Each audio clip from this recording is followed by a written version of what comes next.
in stream, y'all. Welcome on in for anybody that wants to watch. There ain't anybody in here yet. I mean, they trickle in through and out. How was everybody's Easter? Yeah, it was good. I actually went and played disc golf today with Joe. Nice. Really? Nice. Mine was super boring. Most Easters are boring for me. I just sat around, did prep, then did my schedule, took a nap. Hell yeah. That sounds like a great Easter. In fact, at the end, but I got to do laundry. Still haven't done that yet. Yeah, I got to finish that too. I'll be running. Yeah. I'll be running to start it whenever we do our first break. Cool. All right. Everybody ready to go? Yeah. Let's do this. Let's do it in 3, 2, 1. So I've got this Russian friend who's a sound engineer. And a check 1, 2. A check 1, 2.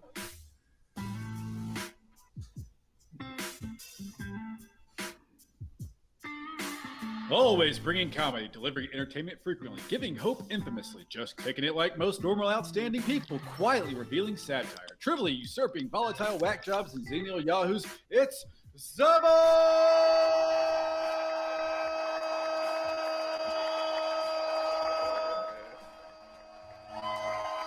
I've just got to tell you that. Some serious lung capacity right there, Thorny. Wow, that is so. Pull the curtain back. That's the first time I've actually heard the new intro, and that is amazing, Thorny. That really brings the energy to the beginning like we want. Welcome everybody to the Zaboys podcast. I am Positive C. Over there in the corner on the Twitch stream is James the Brainbox Thornquist. Hey, everybody. And then Will Shotwell, our producers, over there in the corner as well in the Violating Airwave Studios. You can see it right over there. Oh, yeah, there it is. There it is. So it's like, what? And I'm over here. I'm Positive C. I'm hanging out with Sally the Cat over here at the Budget Studios, and we're having a good time tonight here on the Zaboys podcast. We have a special episode today. It's one of those things that we used to do back in the day when Zaboys was a 3-hour show, and we used to have time to put together lists and whatnot. And we did a list. Yeah, lists are fun, guys. Everybody Episode loves 3, Return of the List. Return of the List. Yeah, exactly. So we're going to get into that here in a bit. Champagne Poppers, they were nice enough to start us out with that fantastic tune to start off with. And we're going to roll into some fun content today. Deep Dallas Radio, this is going to be another episode for them. So thank you guys for putting us on if you're listening to us on Deep Dallas Radio. Oh, yeah, I appreciate it. I love y'all. Let's kind of dive into some things. It's Oscar season. In fact, I was just about to look this up. I don't know when the Oscars are this year. Does anyone know when the Academy Awards are this year? Are they tonight? Let's find out. Let's find out real quick.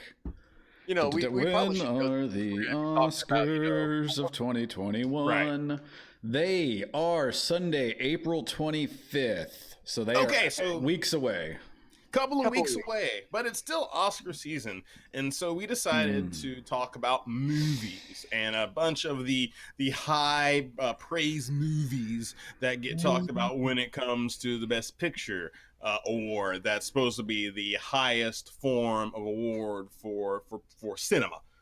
At least that's what it said. That's what it's supposed to be, right? That's what we think about that. Yeah, it's not. Should be that. Now, whether it always is or not is question. Do you know what the first movie to win Best Picture was? Ooh. I should know. Trivia. Film trivia. I should know this because some of the movies that I really enjoy are really, really old. Have actually won, but I'm afraid I don't know the answer to this. I didn't pay attention to it in our research phase either. It is a 1928 movie called Wings. That was the first winner. Wings. It was a World War I silent film. So, yeah, it was first winner. Do you know what the last winner was? Who won last year in 2019? It was that one that nobody watched. It's not No, not that one. Something. Oh, the water one, right? No, Shape of Water won the year before. Oh, okay. Yes, the one where the lady's having sex with an alien water demon. Yeah, that one won. But that was no, that was a Parasite. Movie. Oh, that's right. Was it? Oh, Parasite. And that was a foreign film, actually, that one. So that's pretty cool. Nice. I think the second foreign Doesn't film. happen often. We'll talk about some foreign films that won the Best Picture here in a bit. We also put on the internet some questions out there to the people. And I kind of want to go over some of their answers before we go over our top 11. These questions that were asked on Zaboys podcast on Facebook. Mm-hmm. Yes, Facebook.com/Zaboys podcast. Yeah, there we go. That's the official definition of it. Let's see. The first one that we asked was movies that you loved that probably other people absolutely hated. We asked people to give us that, and a few of them gave some pretty good answers. See, I want to see if any of you guys have seen these movies. I've only seen a couple. Maston Lawyer of God, what is this? My Apologies, I think, is his band. He's a good guy, good guy. He saw That's My Boy and thought that was a good movie, but apparently no one else did the Adam Sandler movie. I think I called him out on that too. I think I responded with horrible movie. Yeah, I think he won that one actually with that movie. Hey guys, Trevor's here. Did you guys see That's My Boy? Yeah, no. No, I haven't seen that. I saw parts of it. It's funny, but it was not a great movie. Stephen Gable of what are they? Everyday Zeros? Yeah, Everyday Zeros. Time Bandits. Anyone ever see that movie? I've never even heard of that movie. Was that the one with Justin Timberlake and what's her face? No, that's In Time. In Time. Okay. Time Bandits. I haven't seen it. They use time as currency. Yeah. Okay, not the same one. Okay. No, never heard of that one. Let's see. Time Bandits. No clue. Caraballo. That's my buddy out there. He's living in Colorado now. Killer Clowns from Outer Space. I've seen that movie. Not a bad one. Not the worst movie ever. I've heard good things. That's just one on my list that I will not watch unless somebody says I'm going to put it on. Just sounds like something really, really stupid. It's a horror movie. It's a horror movie. It's not really. Then I don't want to watch it. I'm not a fan of horror films. It's kind of campy too, though. It's not like it's more gruesome than it was scary. Yeah. Okay. Clarissa Womack, my buddy Nick Womack's wife. Cloudy with a Chance of Meatballs, the animated film. I haven't seen that, but I've heard good things. I've heard it's actually not it's bad. Fantastic. There's a leak in my boat. And it's literally a leak. You know, like the food. The food. Okay. I've seen parts. Story with a Chance of Albundigas. That's what it translates to in Spanish. Or hamburguesas. And then finally, this was the one these are the two that surprised me the most. Bradley Amos of Deep Dallas Radio, Fight Club, and Raising Arizona. How could anyone not like either of those movies? Whoops, I called him out on that too. Arizona. However, Fight Club, it holds up in my opinion. No, I believe that was his answer for movies that you like that people are overhyped, but maybe not. Oh, it was the other way around. I don't know. It was movies that you love that other people hated. I remember calling him out about it though. It's just like, what? Raising Arizona has a cult following, and obviously Fight Club does too. Yeah. So I've never seen Raising Arizona. I don't even know what it's about. It's a Coen Brothers movie, so we'll talk about some Coen. I love Coen. Talk about Coen Brothers later. Definitely worth the watch. None of their movies made the list. And all right, and then Cage. Yeah, Nick Cage, early Nick Cage too. Actually, he was Nicolas Cage at this point in time. He wasn't Nick Cage yet. Yeah. And then we asked the question: movies that you hated that other people love, that people told you to see that you absolutely hated. We got Stevie Gonzalez. He was the first one to answer this question, and his answer was Donnie Darko. And I agree with that one. Wow, that movie was absolute so oversold. Garbage. Yeah, oversold. I never saw it, but for some reason, I always kind of thought it was supposed to be like Edward Scissorhands, and apparently, it's nowhere near it. No. It's a whole mess of disturbing and troubled things. It was just someone's art piece that they put together in some household. Yeah. Justin Archer, our old buddy Justin Archer from what was that band he had? Sons of Ena. Remember those cats? Yeah. Snakes on a Plane. Never saw it, but it did get a lot of hype. There are too many fucking snakes on this motherfucking plane. Yeah, I never saw it either, but I heard that was a really, really overhyped movie too. So. I wonder if the airlines ever played that one on planes. Probably not. They should. Adam Hawley said the Boondock Saints. That's a great movie. Still haven't seen it. Still haven't seen it. What? All right, Thorny, I fixed that for you. Personally, I mean, it's on Netflix. I mean, I liked the Boondock Saints, but I didn't think it was like the greatest movie of all time at all. Yeah. It's not award-winning, but it's good. But it's got such a huge cult following, and people will swear by it so much that it's like your reaction to that, Will, of oh my god, you hadn't seen. That's exactly everybody's the fandom of that movie. It's like oh my god, you haven't seen this movie. Your cinemaphileness is ripped away from you. It's up there with if you tell people you haven't seen Monty Python and the Holy Grail. You know, they're like everyone's got to start quoting it and telling you about it, and you're like, look, I've heard enough about this movie that I feel like I've seen it. Right? Yeah. That's not the same thing as watching it. Wait, what'd you say, Will? I was just saying it's not the same thing as actually watching it. Like if you just heard enough about it to feel like you've seen it, that's not enough for some of these movies. Ryan Sylvia, The Pick of Destiny. That is Tenacious D in The Pick of Destiny. I can see how somebody, especially in the music community, could be told over and over again how awesome this movie is, and then when you watch it, you're like, this movie's kind of crap if you really, really think about it. But it's like a decent movie, but nowhere near what the fandom of Tenacious D will make you believe that this movie is. I'll agree with you. And actually, Ryan Silva is one of my lifelong friends. Like I met him whenever I first moved to Texas years and years ago. I was like 8 years old. But yeah, I finally actually watched The Pick of Destiny as an adult, and it was like, okay, I get it, but this is not fantastic. No, it's funny. Punch. Yeah, I mean, I think the reason why it was more entertaining as an early teen and, maybe 11, 12 years old was because you're not supposed to watch this film. No. That was the hype about it. It was Team America. It was Team America. It was, what's the Silent Bob, Jane Silent Bob, that whole kind of thing. Yeah. Let's see. Let's keep on going. Mondo Salas. He broke all of our hearts when he said Tombstone.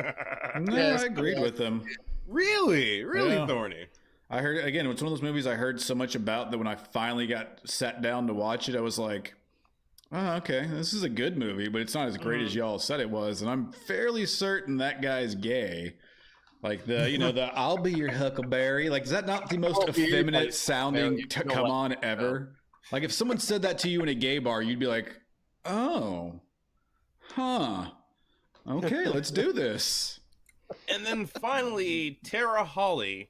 I don't know her. We don't know her, so this is nice to have actually somebody we don't know say something about this. Babel, the Brad Pitt movie that didn't do very well, and that wasn't very good at all either. I don't even know what it is about. Like, I don't either. Yeah. Although I guess it sounds like a movie I should probably watch so I can actually have an opinion on it. Sounds like a religious flick. It does, right? It sure does. So yeah, those were our questions. We will totally tag you guys that had answered us in there in some posting, so you can hear yourselves be talked about here on Zaboys. Let's see. What do we want to do? We want to dive into this list right now, guys. Are we ready to get into this? Or should we talk about these honorable mentions? I think actually first. Yeah, definitely. These honorable mentions. The honorable mentions, so we can get into the meat of the actual thing. The meat and potatoes. That's what everybody wants. A quick breakdown. What we did is we took Oscar-winning movies that we'd seen and made a list of the top 11, and then we have an honorable mention, so a 12. In case you didn't watch it. We have two honorable mentions because we had to mention number 13. Let's just start with 13. Unlucky 13. Unlucky 13. It got kicked out of the list. It was actually number 11 for a long time as we broke down the list, and then we decided that it's actually not that good of a movie, but the impact of it is too much not to talk about, and that's Titanic. It was the number one grossing movie from like the time it was released until when did Avatar come out? 2009 or 2009, I think. Avatar, and it was still done by James Cameron, which unbelievable. Keep in mind that the same director managed to do that twice. Keep in mind that when Titanic was released on December 19th of 1997, it was still in theaters when it came out on VHS back in September of 1998. So wow. It was almost in theaters a full year. Yeah, that's kind of fudging the numbers right there. You know what I mean? What are your honest thoughts about that movie? I saw this movie in prison.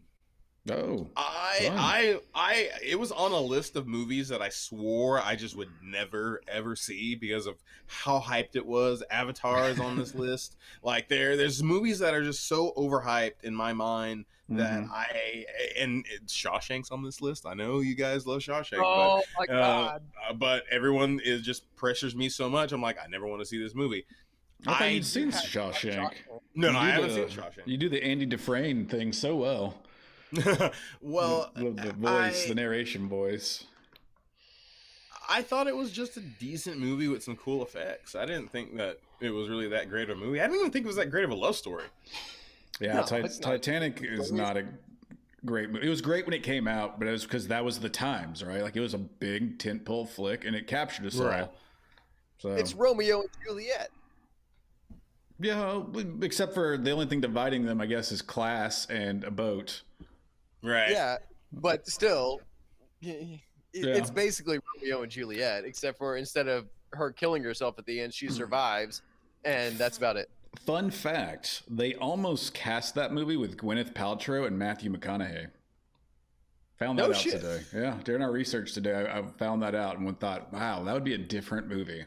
A completely different movie. Because Matthew McConaughey, I'm not sure at that point in time his acting chops were there. I wouldn't have bought it. You know, barely by Leonardo DiCaprio, but yeah, he was young still. He was still young, young and hungry there.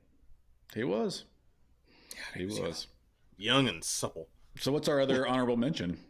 The other honorable mention is Slumdog Millionaire. That is the number 12 of our list. We thought that, and this is the most modern of the movies that's on the list at all. It is actually the last movie to be nominated in the 5 nomination category list. All other movies after that, we had 10 nominations good to go along with it, so you had a big thing to choose from. A lot of people say that The Dark Knight had a lot to do with that because it might have won, it should have at least been nominated that year, but because of only 5 nominations, it got X-nayed. So yeah, but Will, you really pushed for this movie. Why did you?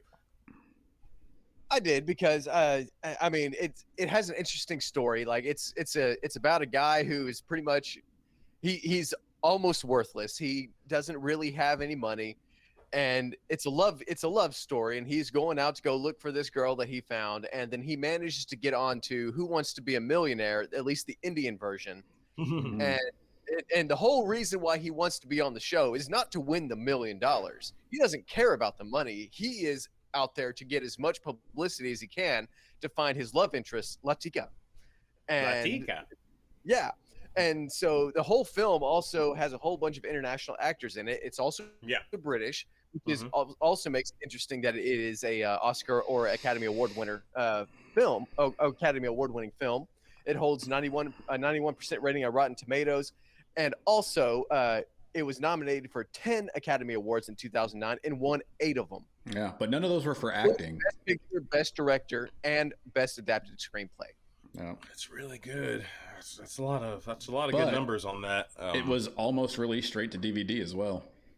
It got saved by the studio last minute. It's got saved by Warner, right? Because Warner did their little independent thing, as all the big studios now have their own independent section where they go and they save independent movies like Fox, Spotlight, Searchlight, I think, and Searchlight, and then and what they do is they basically just go in and like these are festival films. Yeah. Awesome. So okay.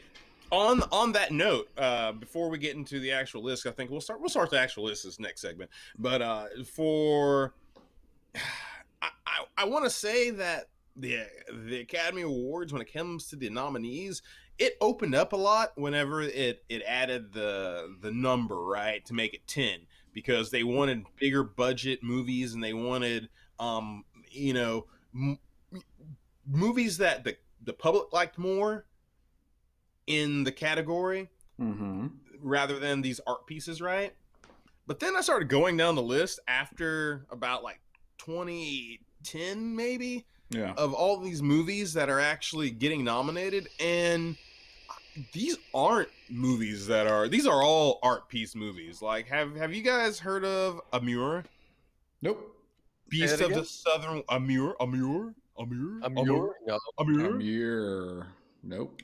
Like, I mean, Life of Pi is kind of like that. Was a great movie. It's a great movie, but definitely an art piece movie. Am I not correct? Oh yeah, It is an art piece movie, but it is one that, honestly, in my opinion, should have won some serious awards. Like, it is a genius film. Like Nebraska and like Gravity was one of those movies. Like there, Yeah. I really don't see a lot of movies. Oh man! And then once you get into like 2017, 18, and 19, Black Panther is the only movie out of any of these that I'm looking at and I'm going, oh, that's a movie that probably would have never gotten an Academy Award, nomination if it wasn't for the fact there's 10 freaking movies, right?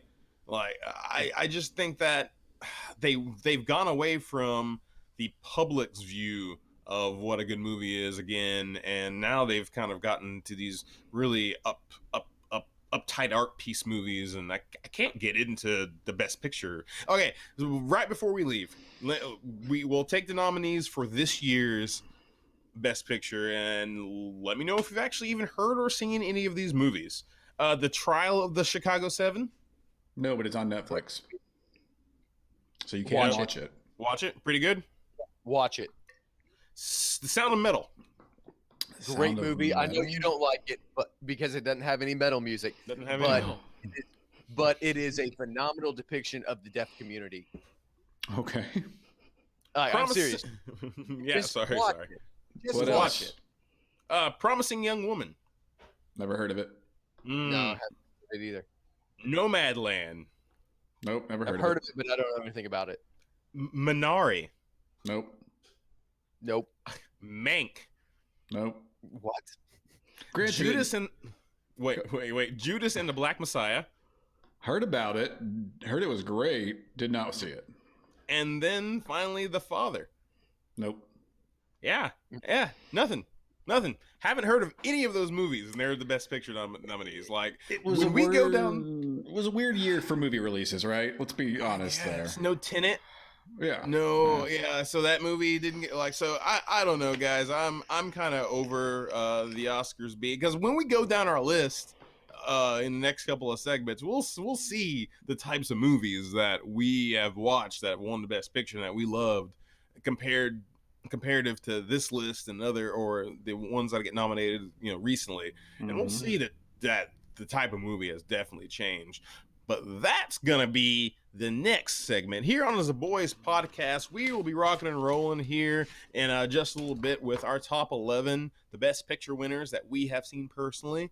Right now, we're gonna take our first break and rock along with a little Frio Trio. Yeah, their song "Sand Dollar." We'll be back after this, hanging out. Bye-bye, guys. Clear. Cool. All right. Okay, I'm going to go start my laundry real quick. Yeah. I'll be right back. No worries. I have biology to do. Biology. You're going to masturbate? No, with some kind of biology, function. Are you going to deuce? Is that what you're trying to tell me? No, I'm going to eat. You're going to eat? So you're going to sit on the toilet and read your phone for 8 minutes until your legs go numb? No, maybe 6. Oh, man. Okay, I guess I'll entertain the chat. Hey, Trevor, how's it going, buddy? Thanks for swinging by if you're still here. They can't see your comments, only I can, sadly. But I'm trying to relay that information to them. No. They could, if they would just jump over a second page to twitch.tv/AlMusoThorny. They could see everything that was being said as well. But since they are not, I don't know. What on earth should we do? Let's, that wasn't a bio break, you motherfucker. I can hear myself when there's... Don't work with friends. Don't work with friends. That's what the YouTube title is I'm looking at right now. I was going to find some background music. Copyright free. Yeah, let's do Free that. vomit.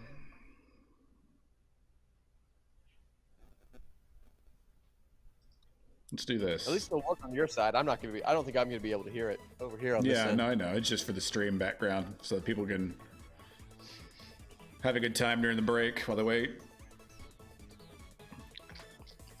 I'm playing Electro Polka. Electro polka. Yeah, it's like remixed polka. That's a thing. Well, yep, apparently. Oh, it's called I hear a Ultra little bit Polka. clapback, from your side. Some clapback? Yeah, like. I'm not sure why. Give me a second. Check! Maybe if I do that. Ooh, I don't know what I did, but it's gone. Okay, Oh, cool. no, it's I'm also not talking, so check. I can hear I some can coming see- from you. Maybe it's But on Chris's side. oh yeah, he might have put his headphones right by his mic, so it's picking up through. Yeah, that may be what it is. Because I can just hear myself like every Jesus, Joker. Right. just over a half second. All right, chat. Help me out. What do I say as an opening line to this young female named Chelsea? Well, you have to give me a little bit more information about this girl named Chelsea. Chelsea's 30. Okay. Her pronouns are she and her. She's That's an agnostic a card for you. Pisces. She doesn't You smoke. want a Pisces? So what? You want a Pisces? I mean, I honestly don't know much about Pisces. I don't know either. I'm just making shit up. She has a cat. Cats are nice. Yeah. I have a cat. She doesn't have kids, but she might want them. Okay. Well, that's not the worst thing ever. Yeah. At least she doesn't have it yet. Yeah. She says she's a night owl workaholic, and that nap time is for snuggles. And it's only fun to eat food if you can share it with someone. And It game depends on night what- in is better than going to the club. A game night in is better than going to the club. Yeah. She's definitely 30. Yep. Apparently she has 3 part-time jobs. 3 part-time jobs, but no full-time job. Yeah, she's like that. She's looking for a full-time job according to this profile. So it sounds like she has some commitment issues. Quite possibly, yeah. Her golden rule: don't die, but if you do, it's okay, but don't die. Yeah, she has some serious commitment issues. Yeah. Hey, welcome into the chat, Pastel. How's it going? We're currently in between segments. This is where we like to shoot the shit and have a good time. Of course. While our positive C there, does his laundry. Uh-huh. Let's see. He'll be back. What she's actually looking for is someone that's actually worth having sex with. She's not a hookup girl. Takes more than 2 dates to get her into bed. Sorry, but she wants to be safe and have sex with a boyfriend. She's not looking to get corona plus an STD. So I'm hoping that she at least uses condoms. Well, I mean, I'm But she hoping also she won't- doesn't use condoms, but I'm hoping that she insists that somebody uses condoms. There are female condoms. I mean, It they was look interesting. 100% out of OkCupid. Yes. Well, I don't know. I mean, that sounds like online dating to me. it is, and that's why I'm always very hesitant to respond. So it's a I'm mess. happy. I'm happily married. That sounds like one of those. You can hit them up not. and see what they say. Go hang out with them for a day or two. Don't try to do anything. It's not worth it. But at least you can meet them. I see no reason why not to meet them. Just literally do not have your hopes up. No, yeah, no, you do that with online dating anymore. Yeah, hey, if you get your hopes up on online dating, you're doing something wrong. Pretty much. think I Meanwhile, meet in someone there, Doherty? Bavaria, I was well, just you- asking everybody at chat and on the show right now to help me write an intro message. Gave some background about this girl, and we've all decided that I don't know, nothing. Oh, JQ Mateo wants to know if we want to become famous, we can always buy followers, Prime, and viewers. Yeah, I don't want to buy our followers. That's basically online dating. Okay, so coming back in. Coming back in with Alex's song, right? Yeah, I mean, I could do it live if you want me to. Actually, let me go ahead and do that. That way, I can roll it, and then I can fade it out. Now that I know it's gonna actually fucking work, since yesterday I stopped the polka music. Oh well, I couldn't hear your polka music anyways. Yeah, but I don't want to hear Alex's song over the polka music, so let's let the audience hear Alex's song. Yeah, that's a good point. Let's back this shit up. Back it up, back it up, back it up, back it up. Back it up. And here we go. Hold on. Chris, I guess wait till after the oh shit. Yeah, hold on. I'm not ready yet. All right. Uh-oh, there's that sound. Hear that noise again. It's gone. Yeah. Just tell me when you're ready. We're starting with... Oh, crap. I gotta find the fucking list again. Alex's song. What's it called? This list. We go again. We go again. Yeah, Here we go again. We go again. No clue. Yeah, make sure to mention that. Yeah. Where's the fucking top level? I also need to take a timestamp of whenever we start, so I know actually what time. We came out of that last segment at about 22 minutes, but I mean, if Bradley's not really going to care too much about how long we go, I mean, yeah, that's fine. Yeah, as long as we're around an hour, I think we're good.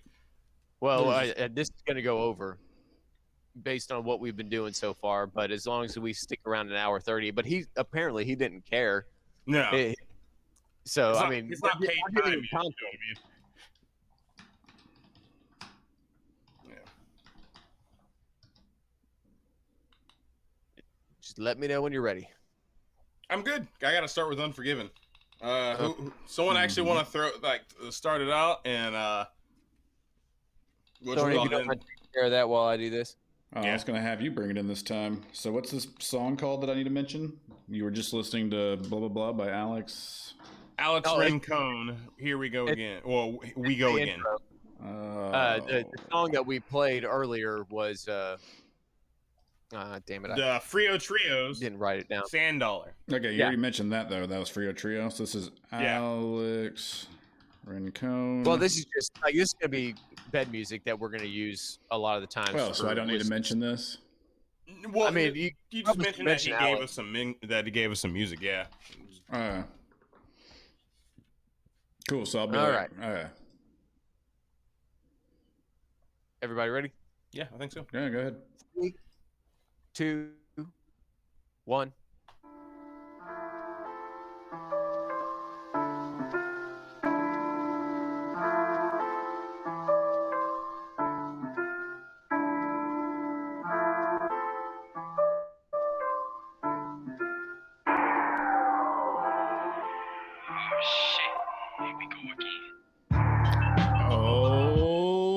That sound. We are in fact going again. And if you dug that little intro there, that was by Alex Rincon, his song called Here We Go Again. And what are we going with? We're going right back into the list. Well, I guess you could say we're actually starting the list. So Positive C, take it away with that number 11 slot, is it? Yes, because we are doing the top 11 Best Picture winners that we, as a group, have seen. And number 11 actually starts out in a funny way because this isn't exactly the movie that we have all seen. There's a couple of movies on this list that only one member of Zaboys has actually seen, but we fought tooth and nail to keep them on the list, and we got a couple of these on there. Slumdog was actually yours, Will. You thought you were another one. Yeah, I'm still telling y'all need to watch that one at some point. Maybe. And another one of Will's is pretty high on the list, but one of mine actually made it on number 11. It's called Unforgiven. This is Clint Eastwood's last Western, guys, and he actually said this was going to be his last Western, and 1992 and that till now hasn't made another one. Has made a bunch of other movies. Has been nominated for countless Academy Awards, doing all sorts of other stuff. Hasn't done his bread and butter Western again. This was the last one, guys. He stuck to it. It's actually his first Academy Award nomination as an actor. Nice. Really? Yeah, and he was quoted in saying that he didn't give a fuck. He didn't care about the Academy Award. Like, he had all these lists of reasons why he had never been nominated, and his last one is, I don't give a fuck. So, like, in the most Clint Eastwood way, That's the best way to do it. And he actually got nominated for both directing and acting in this movie, because he directed this movie. This was a Clint Eastwood directed movie. I was gonna say he's pretty well known for doing that too. Like, he's had multiple movies that he's done that with. Yeah, I think at this point in time, it wasn't like the most well-known thing. He's actually the like the fifth actor I think I saw that has won for directing, but not for acting. You know, Richard Attenborough has done this. What's his face? Woody Allen was one for as a director, but not as an actor. So that's really cool. The script for this movie had been around since the 70s, though. This wasn't something that, you know, came up in the 90s and they decided to make this movie. The guy who wrote it, David Peoples, had been writing westerns for a long time, and he came up with this idea, pitched it to a lot of people, and it was said to have been a perfect script. Like, one of those scripts where whenever they did the revisions to it, there's usually red all over the thing, and there was barely any red. Like, one of the only revisions that they did on the script, the original script, was instead of a voiceover at the beginning, it's written text. So like this movie was from the beginning, from concept, supposed to be really, really good, and it wasn't supposed to be this anti-gun and violence thing that it ended up kind of becoming.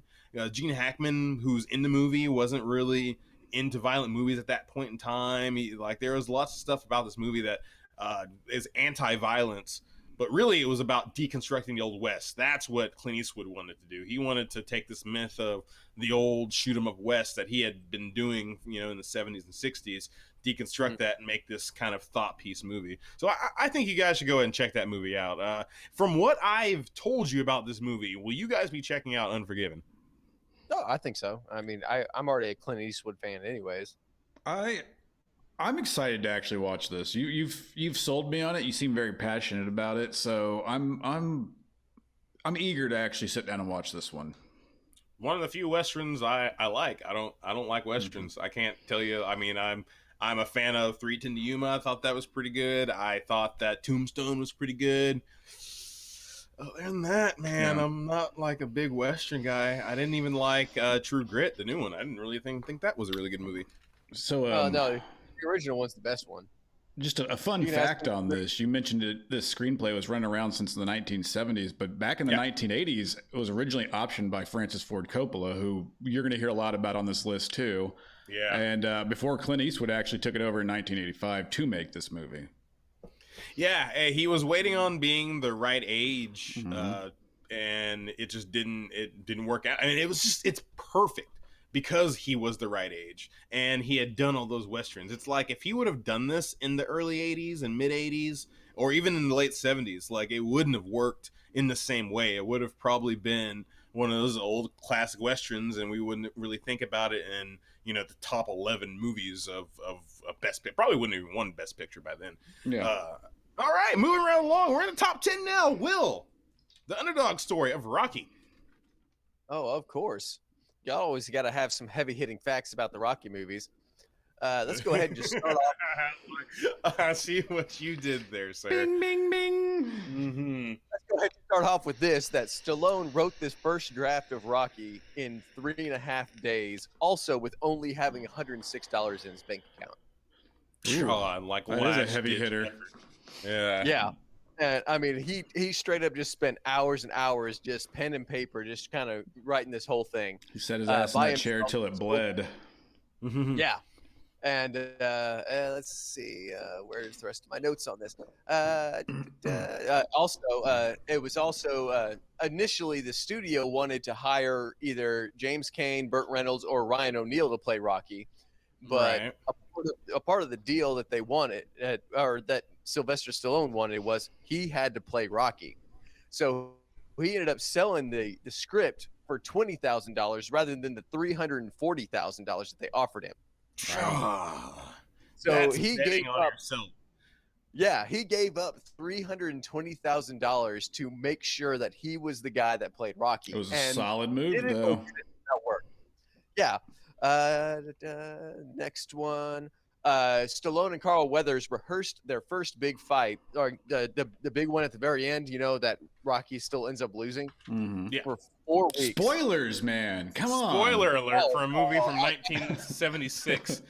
Such a spoiler right there. And another little fun fact right here: anybody who showed up to play an extra in the audience got a free chicken dinner. Oh, nice. That was really good. So this is our 10 spot, right? Yeah, it's our 10. So my only concern is I think Rocky as a franchise is much bigger than just Rocky the movie. So yeah, for me, this is still iffy being in our 10 spot, but I allowed it. You know, I 100% just as a judge, I allow it. But yeah, like I think if we were doing like biggest franchise or most like iconic franchises, Rocky would be much higher in the rankings on that list. Yeah, he'd probably be top 5 on that, definitely. Like Bond, Star Wars, Rocky, yeah. Marvel. I mean, you got it up to Creed 2 at this point now. Like, and that's a modern movie. That's what I'm saying. It's just still going. But man, that would be a hard list to do. We'll keep that one in the back of our minds for the future. One of the things I remember learning about Rocky, I learned it a while ago, was Carl Weathers, whenever he auditioned for the role, Sylvester Stallone was reading with him, right? And Carl basically stopped in the middle of reading and was like, "Hey, could I actually get a real actor up here?" Not knowing that Sylvester Stallone was the lead at the time. He thought he was just one of the writers. He thought he was just the writer of the movie reading lines, but he had to be informed that actually you are working with the lead. Carl Weathers, you motherfucker. Can you imagine that? Like, he's sitting there doing lines and finally just all of a sudden, "Hey, can I actually get someone who knows what they're doing up here?" It's so embarrassing. It would be, but that they say Sylvester Stallone took the back door into Hollywood, and Rocky is the back door he took. Hey, now. Words aside. Hey, he was in adult films too. All right, moving right along. What's next on our list, guys? What is the number 9? Number 9 is Silence of the Lambs, which I believe was one of your picks. That is one of my picks. It's fantastic film. Fantastic film.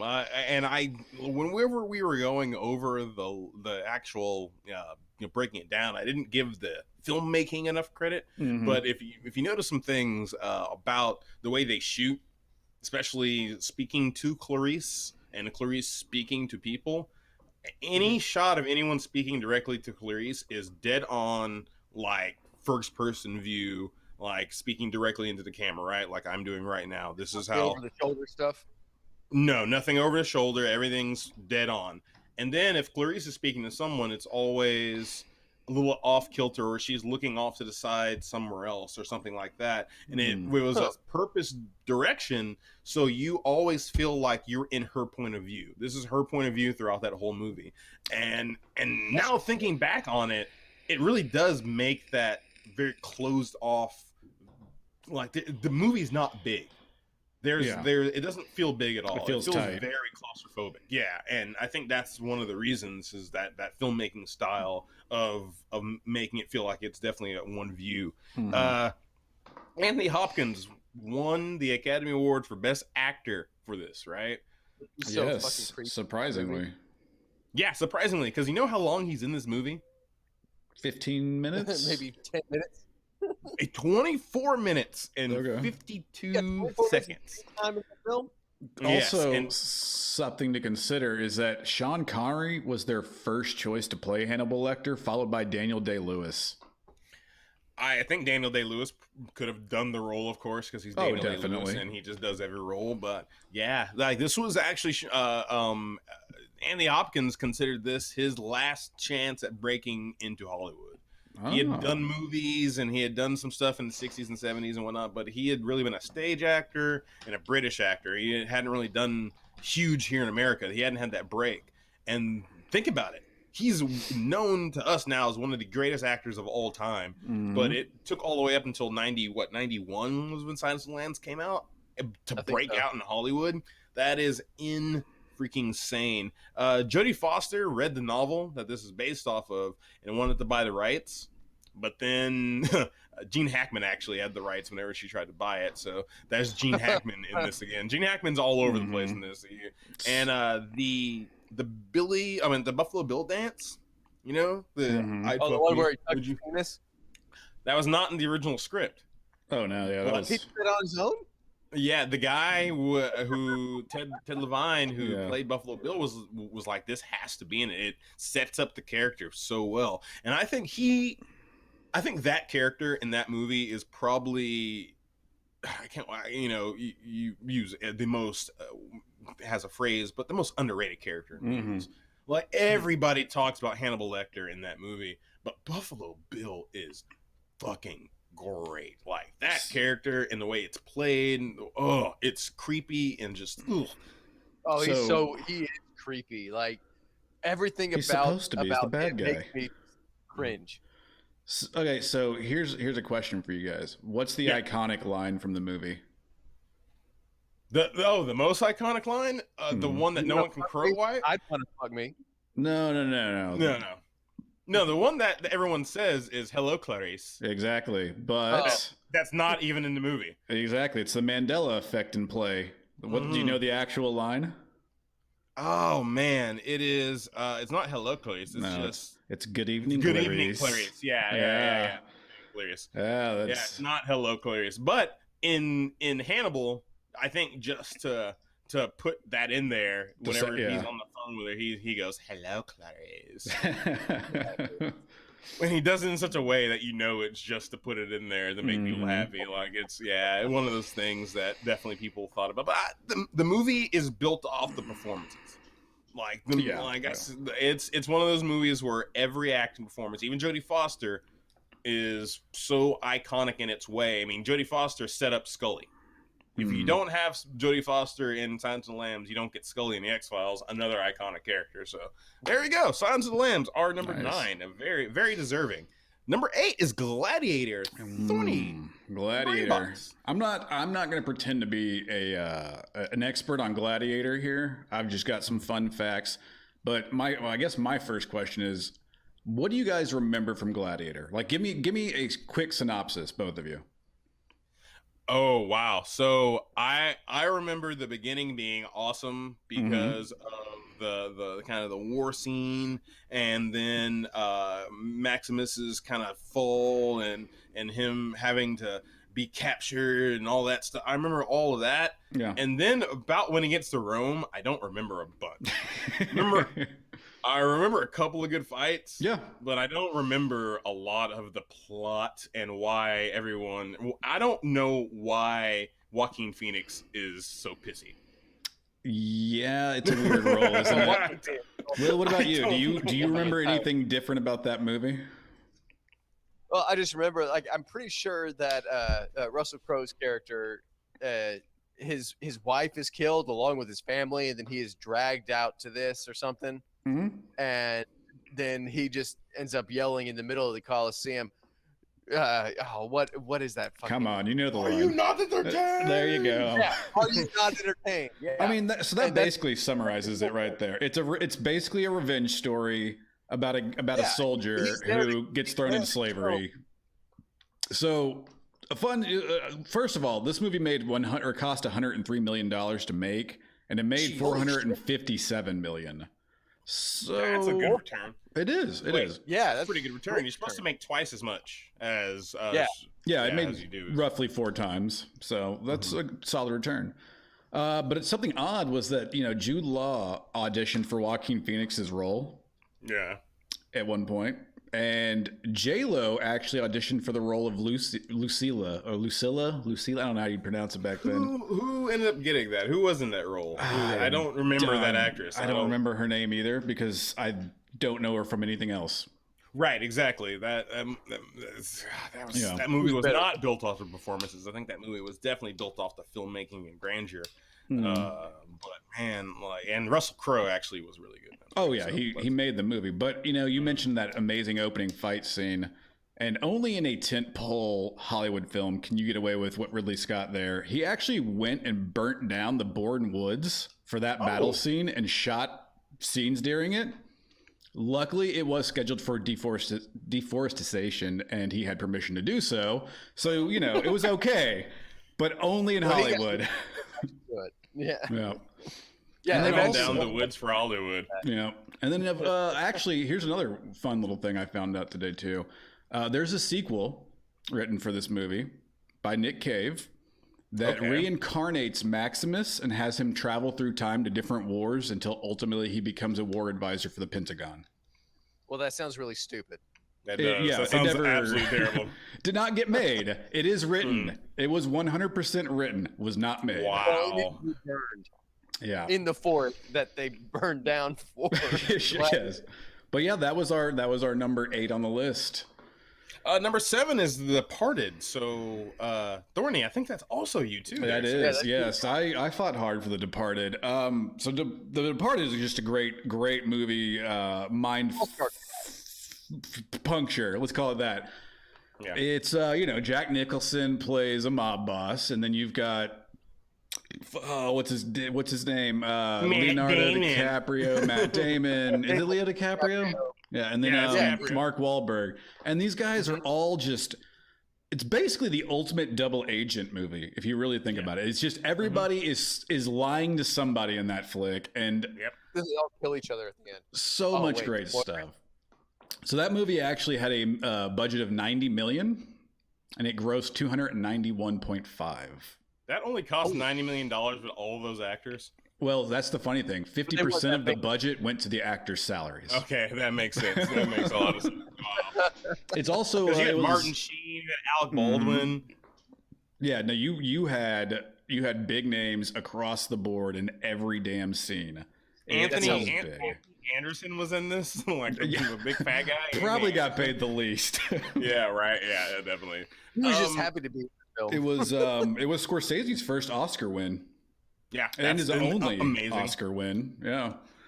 And then another quick little fun fact: Jack Nicholson's character is based off of an infamous Boston mob boss. That's really hard to say. His name was Whitey Bulger. Right, and he Whitey was Bulger. Second only to Osama bin Laden on the FBI's most wanted list. Yeah.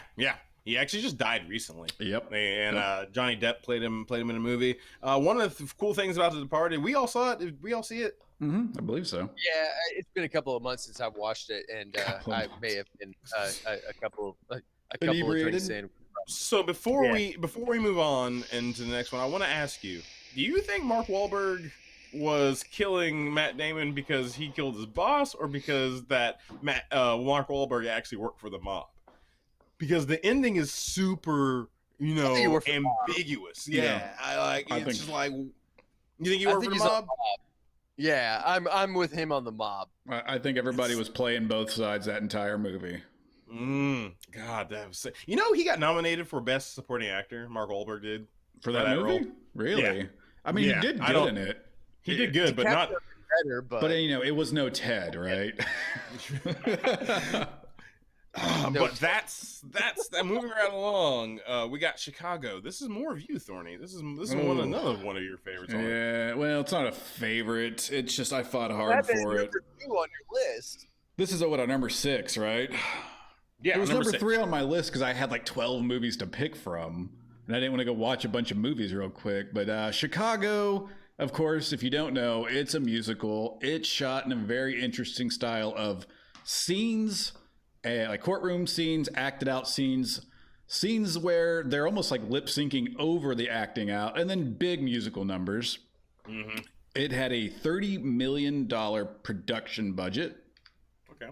And it ultimately made $259 million. That's a lot of money. That's a lot of money. And so that is. And it also had a great cast. Yeah. Oh yeah, great cast. But Chris, who do you hate in that cast? Oh God, Richard Gere. Richard Gere, who I believe played Billy Flynn, right? Cannot stand Richard Gere. I don't like his face. He's got a punch face. Like he's got the thing about the gerbil that's really funny. Go look up Richard Gere and gerbils. Oh no. You gotta figure that out. How would it make you feel to know that role was passed up on by Hugh Jackman and John Travolta? Oh my god! They were both I want stupid, just to throw up in my mouth right now because both of them would have nailed it. I agree. Both of them would have nailed it. I would have. Hugh Jackman. Hugh Jackman in that? He felt he was Yeah. too young though. That's why he passed up on it. Why? He did Les Miserables. Like, seriously? Yeah, he did Les Miserables like 4 Later years on. later. Yeah.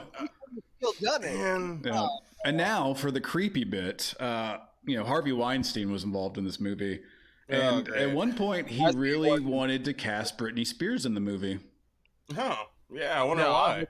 I do too. I deserves to be in there. No, But- not at all. They did a good job at the cast they picked. Yes, they did. This movie actually ended up winning 6 Oscars, including Best Supporting Actor for John C. Reilly, who went on to Walk Hard. Wait, he won or got nominated? No, he won Best Supporting Actor. Oh, thank For God! this 'cause movie. He owned that movie. That was his movie. Let's say now think about John C. Reilly, the comedy man in Chicago, and you're like, wait, what? Mm-hmm. He's actually done some pretty serious roles. In fact, one of his first roles was Days of Thunder in like the late '80s with Tom Cruise. Yep. Yeah, I forgot he was in that movie. He started off Yeah. real serious, and then him and Will Ferrell just buddied up and said, let's just do silly shit. And we love it. I mean, he had been on like Broadway stuff long before he really became a film actor. I mean, he's just a straight up serious guy. He's been a singer and dancer and actor for quite a long time. Like, so comedy, I think for him is him just being like, let's have fun now. I've made it. Let's roll out the carpet and call it a week, or He made some good friends. Awesome, guys. So that was number 11 to number 6. And so this next segment, we're going to do the top 5 of our top 11. But right now, we're going to take a little break here on the Zaboys podcast. You're listening to us on Anchor or on Spotify or on Deep Dallas Radio. Right now, we're going to listen to Backhand Sally and their song, Certified Cougar. Yeah, that's right. Come back with us. We'll do the top 5 here on the Zaboys podcast. We'll see you in a bit. Adios.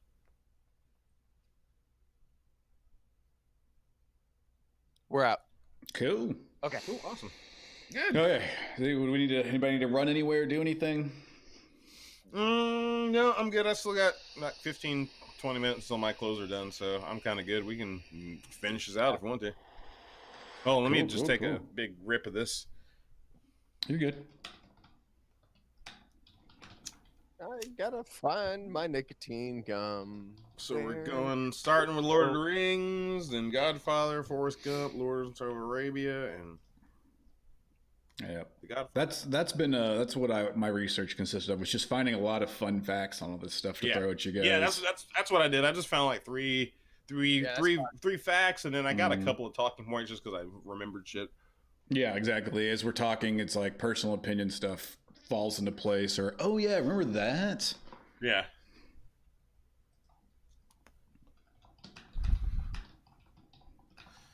Yeah. I'll man, that's so good. Good job. Good job. Lawrence of Arabia. I'm telling you, you gotta watch the movie. It's just long as hell. Just long as hell. I mean, Is it Snyder cut? It's long? gonna- Jesus Christ. Yeah, it's Snyder Cut long, probably. Oh, I finished that, by the way. I finally finished that. Yeah. Finally. Yeah, it took me a week and a half. It took you a week and a half. 4-hour movie. It was good, man. I will definitely say that was worth the week and a half I watched it. It was, especially the end. The end was worth all of the fucking buildup, because they really did a good job at climaxing that movie. It made me, the climax of that movie made me want to figure out what else would happen, because I'm like, holy shit. Yeah, like there's some really cool moments. There's some really good moments with Darkseid, and like actually having Darkseid in the movie changed everything. Makes sense. Steppenwolf was a terrible big bad. Yeah. I didn't think that having him work towards something more than his ultimate power made him a more believable villain. And then adding Darkseid in there, just his look and the way they did him, I was like, fuck yeah, I want to see what else. Like, they had this cool ass scene where like this portal opens and you see Darkseid there, and there's this human kind of looking person with the staff and all of his parademons and shit, and you just look at it and you go, you know what? That's exactly what Marvel would have done. This is it. This like say Marvel's done that. this is it. This is you guys nailed it. Good job. Marvel did it. Marvel did it. All right, so we're good. Let's start it. Give me a second. I gotta find where my mouse fucking went. Okay, hold on. Let me go ahead and grab a claw then. Did you put it in your butt? In your butt? Oh no, that would be if I had a gerbil and my name was Mr. Slave. Mm-hmm. You haven't seen that episode? No, I've seen it. I've seen it. Okay. Yeah. I was also going to go towards Brody. How else am I supposed to get the gerbil out? Oh, that's true. That's true. The old Mallrats. From Mallrats. Why do you keep putting cats in your butt? Brody, how else am I supposed to get the gerbil out? Supposed to get the gerbil out. One of the worst fucking jokes, but so good. That and chocolate-covered pretzel. It's because it's so awkwardly placed. Yeah. Yes, and the chocolate-covered pretzel thing is just, in my opinion, absolutely fucking hilarious. Yeah. It's not that it's awkwardly placed. It's just the fact that that's how the movie opens. Is this monologue about going to the mall and cats all of a sudden, and then he's just like, and that's like boom, and then it's title card, and you're like, wait, what the fuck just happened? All right, give me 30 seconds, guys. The only thing I wish they would have done is so there's a couple of things. Mm-hmm. One, they should have had Green Lantern. I agree. I know they added Manhunter in though. Yes, but that the Martian Manhunter scene is everything I think that's wrong sometimes in comic book movies. Because this dude, it's at the very end, this dude comes floating down like, hey, Bruce, I know all this shit just went down, right? I got you next time. Don't worry. Basically, they were like, in Justice League 2, they cut me out of the entire movie. Right? Like he came down and was like, I know you just fought fucking Steppenwolf, and before you had to fight Superman a little bit, and then before that, you had to fight what's called Doomsday. Mm-hmm. Oh, yeah. And I knew about Superman, too, because I was also in Man of Steel, so I knew that this guy was an alien and dangerous and all this shit. Don't worry, I got you next time. Like, that's basically what he said. And it boggled my mind. And then he was like, some people call me Martian Manhunter. And I was like, who are these people? Yeah, who knows about you that they're like, hey, buddy, you're Martian Manhunter. It's like, no, whatever you call yourself is what you should be titled here. That was supposed to be the Green Lantern scene. Yeah, it should have been the Green Lantern scene. Like, hey, guys, like he floats in instead. And he's like, whoa, I just got here. What's going on? Sorry, I was off in, with the Council of Lanterns or some shit. Exactly. So that's the only thing I wish they would have done differently. And maybe a mullet on Superman. Yeah. I feel like they're a mullet on Superman. I must have missed out on something in y'all's conversation. These are just the things I wish that they would have done in Justice League besides all they did. Why a mullet on Superman? Because in the Death of Superman comics, whenever he is revived, he has the black suit and he has a mullet. He's got this long hair thing going. But he's also supposed to be depowered in the black suit, which they did not do, which I'm okay with. Yeah. Okay. Cool. Fair enough. Are you ready? Just about. Do you want to come back in with Alex Rincon again, or do you want to go back to the regular music? Let's go back to the regular one. Okay. In that case, I will add that in post. And what we can do here is, everybody's ready? Mm-hmm. Yeah, because I'm going to flip it basically right to you, Will, because it's Lord of the Rings. Oh, that's right. Let me pull up my notes. The precious. It's such a hard voice to do.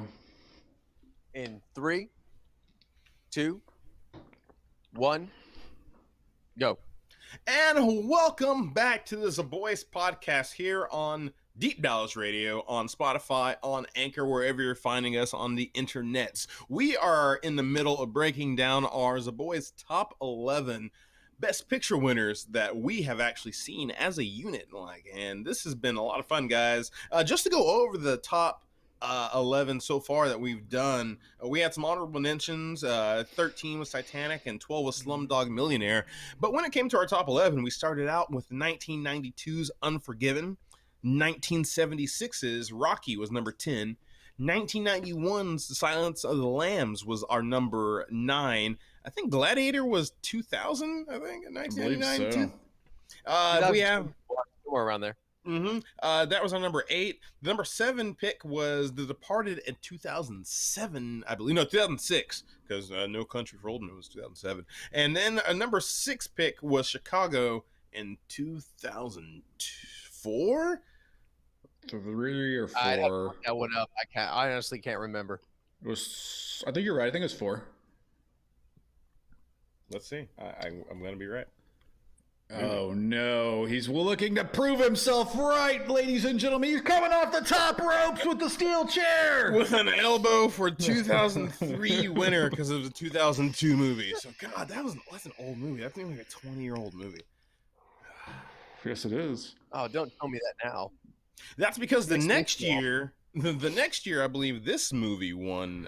The 2003 winner, I think, was Lord of the Rings: Return of the King. Will, you got some stuff on that? I do have stuff on that. I think that isn't that that was Game of Thrones. Game of Thrones? It's the closest song I could think of. Oh, do. If you watch Game of Thrones and then you watch Lord of the Rings, it's like, why does this look like the same shit? Right. Like it kind of does. All right, so I want to go ahead and just start off with Return of the King was the highest grossing movie of 2003. Wow. It made $377 million just in the U.S. and in total worldwide, $1.1 billion. Nice. That's a $700 million worldwide release. That's insane. It is.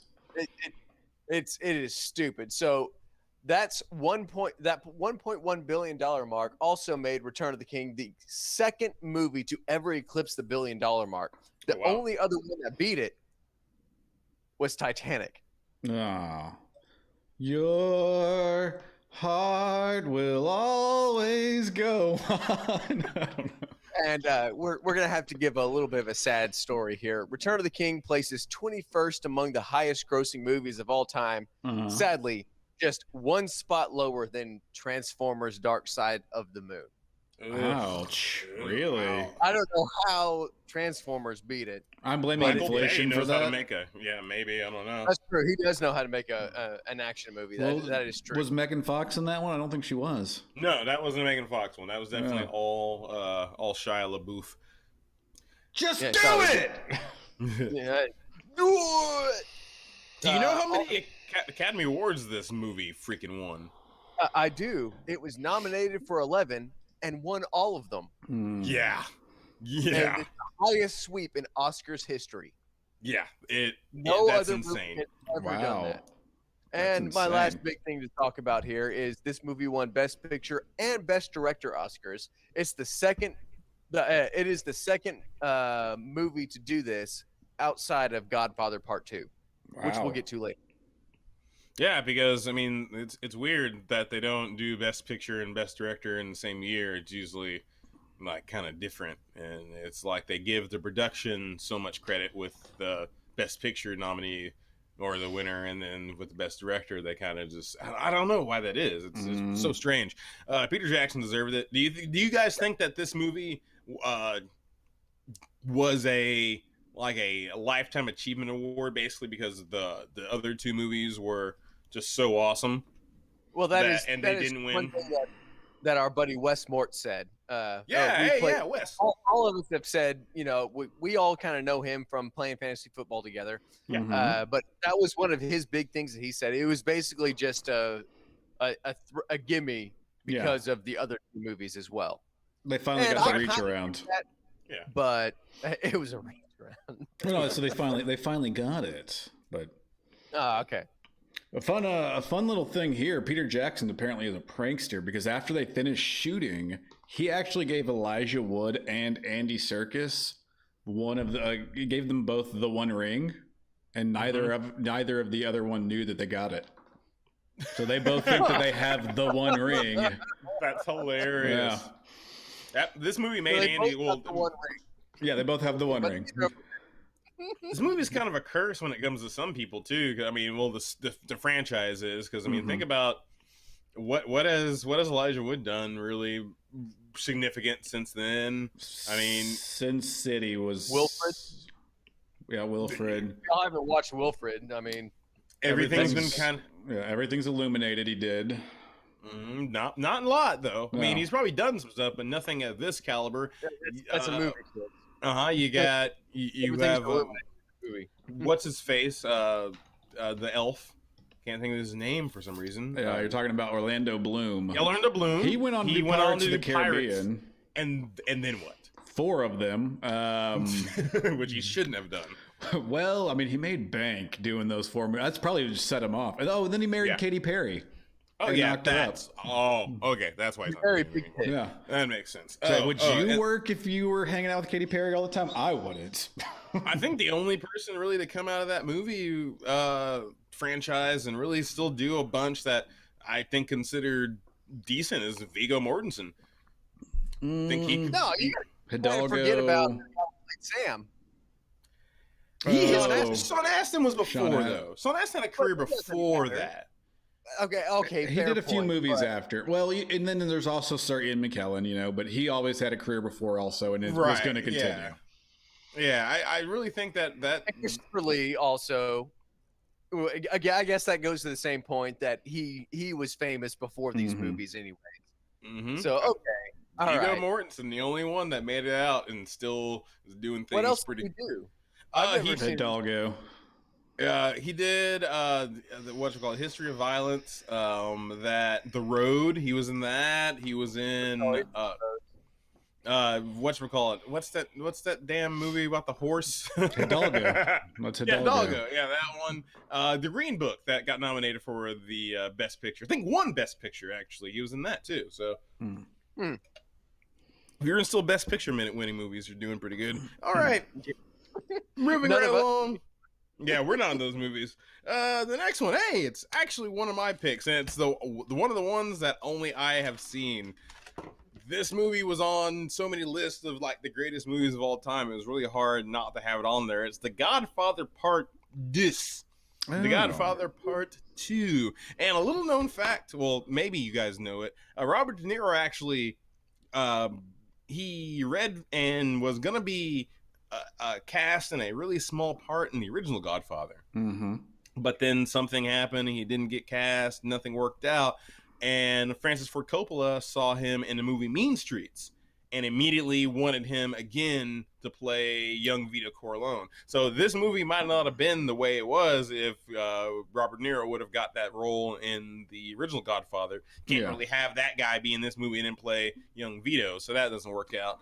De Niro learned to speak Sicilian for this movie completely because there's only a few words that he says in English throughout his role in the entire movie. Most of the things he says is in pure Sicilian. In fact, he lives in Sicily for about 3 months to really get into the role, which is pretty interesting for a young actor at the time. Because we think of De Niro now, we think of him in this grandeur and making all these great films, but back then this was the movie that made De Niro. So it's like, all right, Taxi, whatever that movie is. Taxi Driver. Taxi Driver. Yeah, no, this hadn't. You can call it one. Yeah, you call it either one. I think this movie was before Taxi Driver. I think a couple years before Taxi Driver. Okay. And Coppola originally picked Martin Scorsese to direct the film because he had such a terrible time directing Godfather. He almost got fired from the original Godfather a whole bunch of times. So by the time he was doing this one, he was like, no, I don't want to do this anymore. I want Scorsese to do it, which would have been cool. Probably a different movie, but would have been great. The studio didn't want Martin Scorsese, so Francis Ford Coppola said, all right, screw it. I'll fucking do it. It's the first He'll sequel. write it and we'll do it live. It's the first sequel to win an Academy Award for Best Picture. Nice. And the only prequel to win. It's technically a prequel. Yeah, well, because it's 2 stories in one. It's It's the prequel story of the original Don, and then it's the sequel of where his son takes over. So Al Pacino's character takes over. Dual stories. So what the only part, so it also won for best adapted screenplay, but the only part of the screenplay that's adapted is the young Vito Corleone stuff. And it's only about really a chapter or so in the book that really goes over the young stuff. They expanded it and made it more of the story. And then they wrote the original story of the Michael stuff. And it was supposed to show the difference between the rise of the Corleone family and then the decline under Michael. So you got the rise happening with all the stuff happening with young Vito and mixed with the fall underneath Michael's regime. So it's supposed to kind of do that, and it does beautifully. Actually, it's comparing two opposites basically. Yep. Very, very good movie. It was greenlit before The Godfather was actually even done.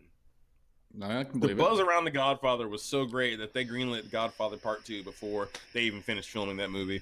So, guys, is that another movie I've convinced you to check out? Oh, it's been on my watch list for years. I just never got around to it.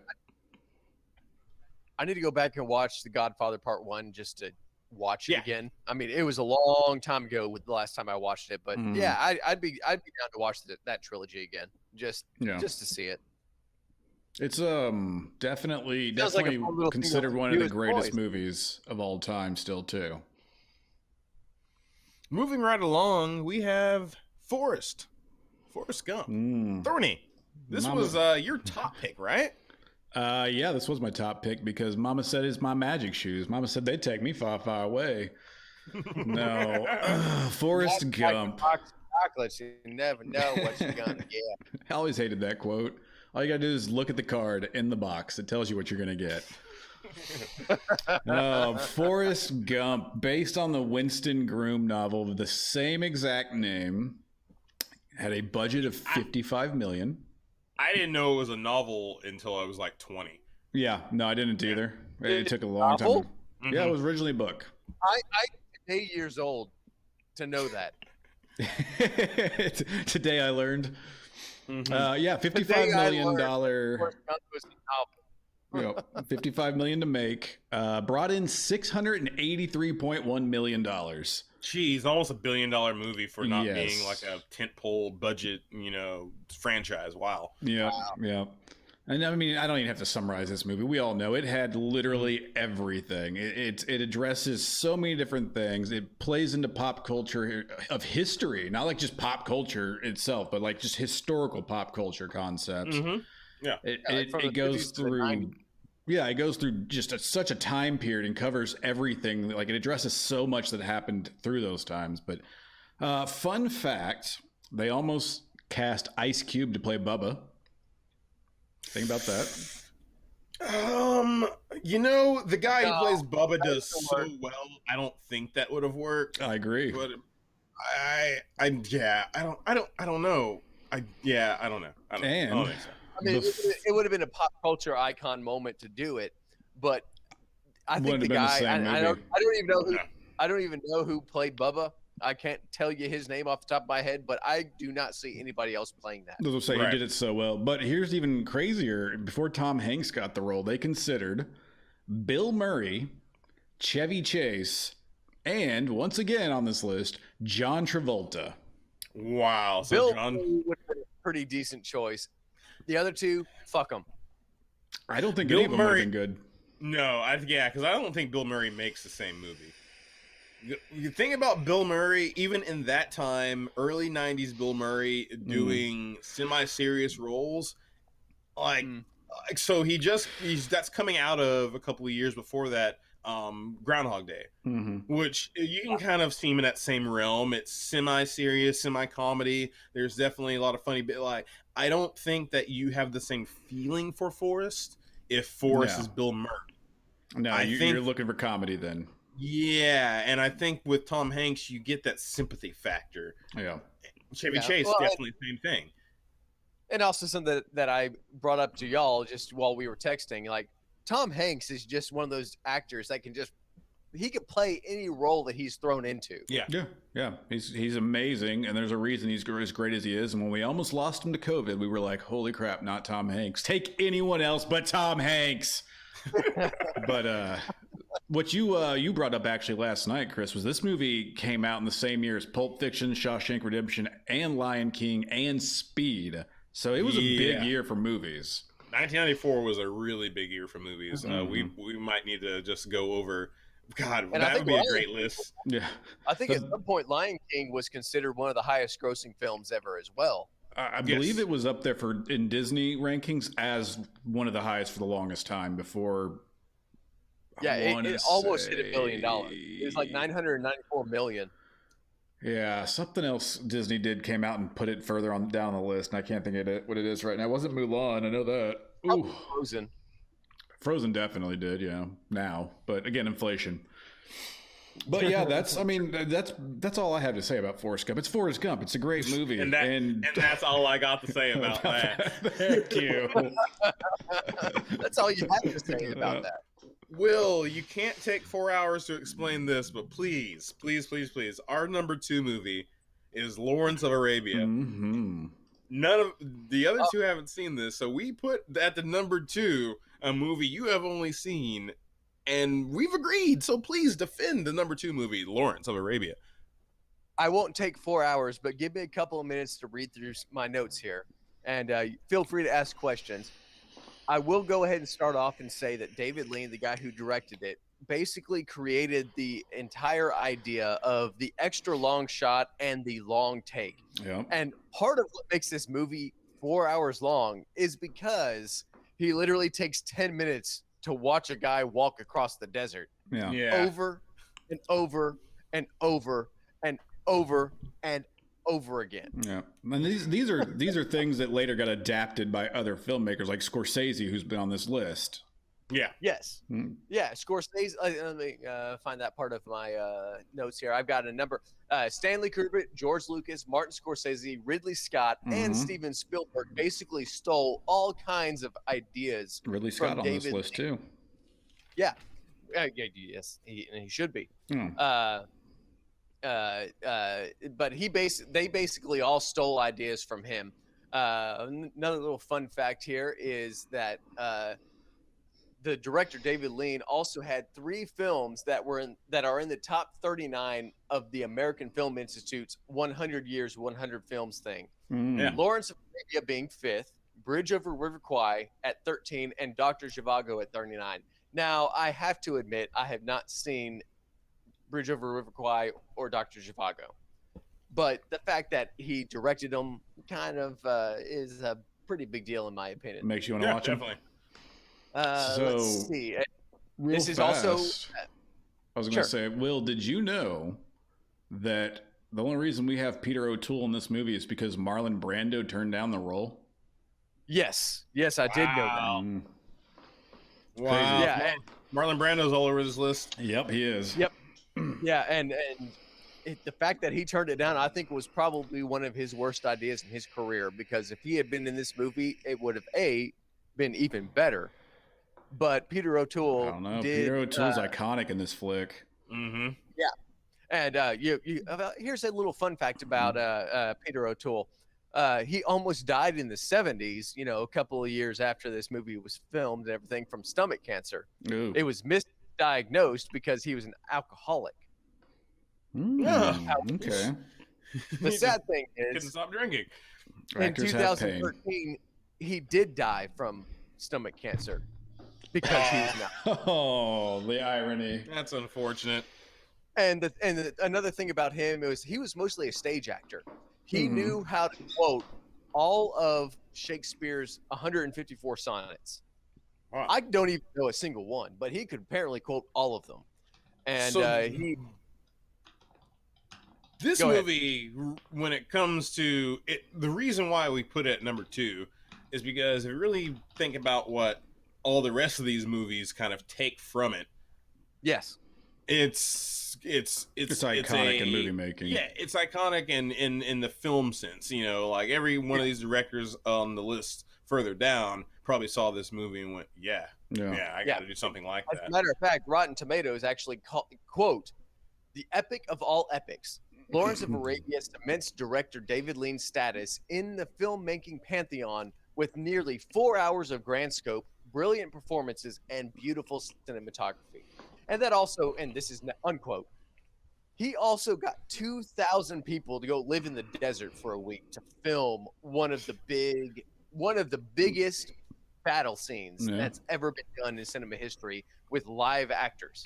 So here's my question for you, Will. Since you're such a fan of Lawrence of Arabia, have you seen the unofficial made-for-TV sequel titled A Dangerous Man, Lawrence After Arabia? No, because it exists, and it's on Amazon Video. That's a real thing? It's a real thing. It's an unofficial sequel. Peter O'Toole's not in it. I hope not. Because that sounds terrible. Yeah. But all right. But now you almost got to be curious to see, was it anywhere near? Because don't get me wrong, people liked it still. It has good reviews. I'll have to go see it, or I have to watch it at some point. My last little bit here is, however, some critics did find this movie to not be very good because it's an over-the-top description of T.E. Lawrence, the main guy that Peter O'Toole plays, because the actual guy was not really held in the light that the movie gave him. Yeah, it was one of those definitely Hollywooded up things. Yeah, they gave him more credit than what he was actually probably deserved, you know. And that's pretty much what I've got on that. I hope it didn't take 4 hours, but no, it didn't. That was definitely a cut version of that. Good job there, Will. We are now at the number one, and before we do the number one, let's go over the top 11 one last time to see how we got there. Number 13 and 12, we had Titanic and Slumdog Millionaire as our honorable mentions. Number 11, Unforgiven. Yeah, with a Clint Eastwood. Rocky. Who's that? Sylvester Stallone. There we go. Silence of the Lambs, Anthony Hopkins and Jodie Foster. You got Gladiator. That's Joaquin Phoenix and the greatness of Russell Crowe. The Departed. Oh, so many actors. Too many to name. Not Brad Pitt. Brad Pitt Jack could have been in that movie. He could have. He almost was. Matt Damon. Matt Damon, Leonardo DiCaprio, Mark Wahlberg, Martin Sheen, Alec Baldwin. Chicago, Catherine Zeta-Jones, Renee Zellweger, Richard fucking Gere, and John C. Reilly. Oh, and Queen Latifah. Yes. So great in that movie. Yeah, Lord of the Rings, role. Return of the King, Orlando Bloom. You got Elijah Wood, Viggo Mortensen, Ian McKellen. Christopher Lee is not in that movie because he died in the second one, but Andy Serkis is definitely in that movie. The Godfather Part 2. James Caan. You have Al Pacino, Robert De Niro. Goodness in that. Forrest Gump, Tom Hanks, and a bunch of other people. What's his face? Lieutenant Dan. We know this guy.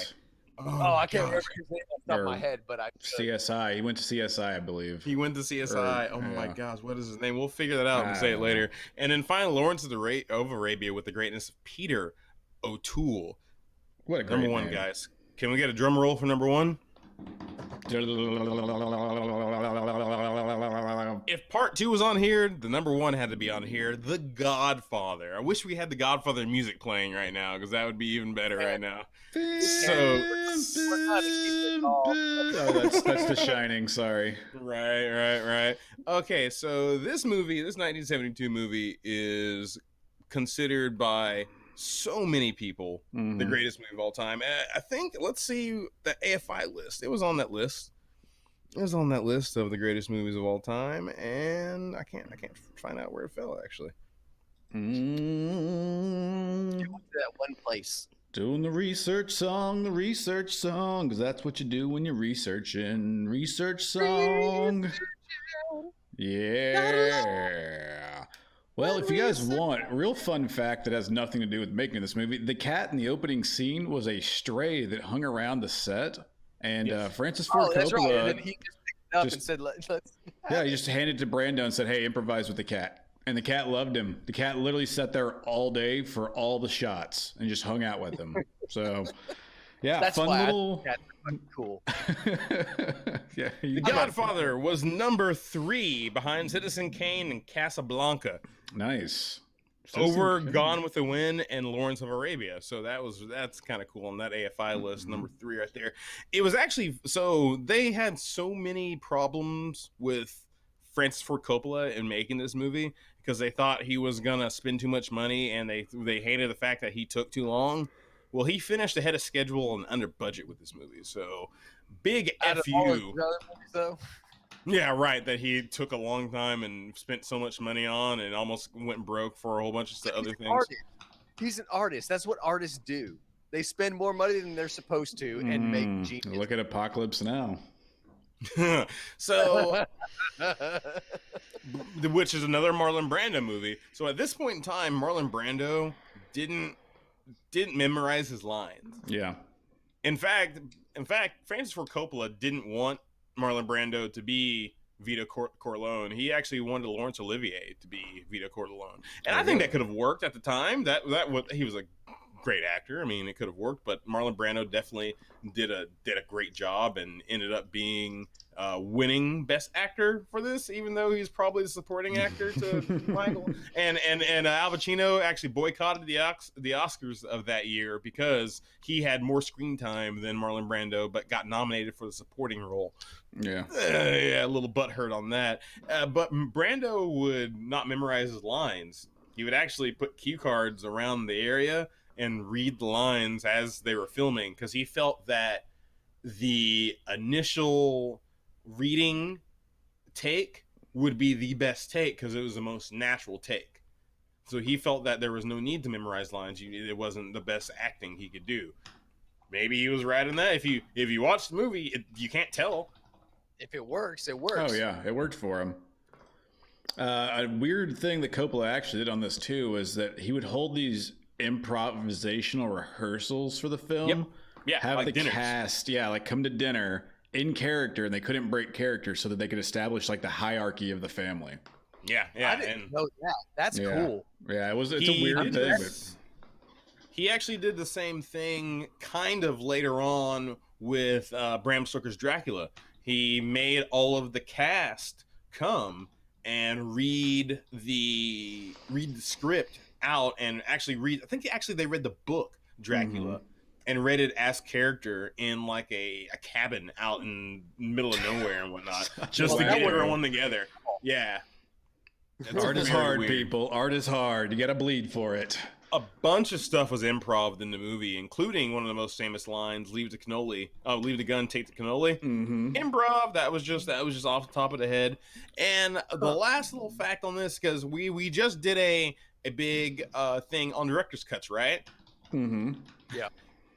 You would think that a movie like The Godfather, the director's cut is probably going to be 6 hours fucking long and just have all of this stuff in it that doesn't really need to be there because you're dealing with an auteur like Francis Ford Coppola. No. The movie, the director's cut, the cut that he actually brought to the studio and the studio rejected was 50 minutes shorter than what you get in the theaters. Because the studio studio wanted more. They wanted more footage of the family and wanted more scenes of the family just being around and building that kind of thing. And it was, I can only imagine what a 2 hour and 15-minute cut of The Godfather would be. That movie might be, like, The Godfather is already amazing. Faster pace in that movie. Oh my gosh, you're out of there in 2 hours 15 minutes. Get in and out, you're good. So many great things. The opening scene where it's the slow fade out into Vito's face, that wasn't gonna be the opening scene. The opening scene was gonna be the full wedding where they were gonna introduce all the characters that way. But someone said, the Coppola, you did a really good job. God, I can't remember the movie that he did, and he had this really cool opening scene. They were like, why don't you just do that? And so he did. He just recopied the same thing he did before, and boom, it becomes one of the most iconic opening scenes in all of cinema. You got this blank black screen. You got the voiceover, and it's not even a voiceover; it's actual dialogue of the movie. So there's so many great things about the movie that went on, and it spawned the gangster movie as a serious thing, and not this kind of see, shoot 'em up, yeah. You can actually have gangster movies with depth and quality to them, and it wasn't just the whole 1940s thing with the gangsters. Yeah, big hats, weird guns.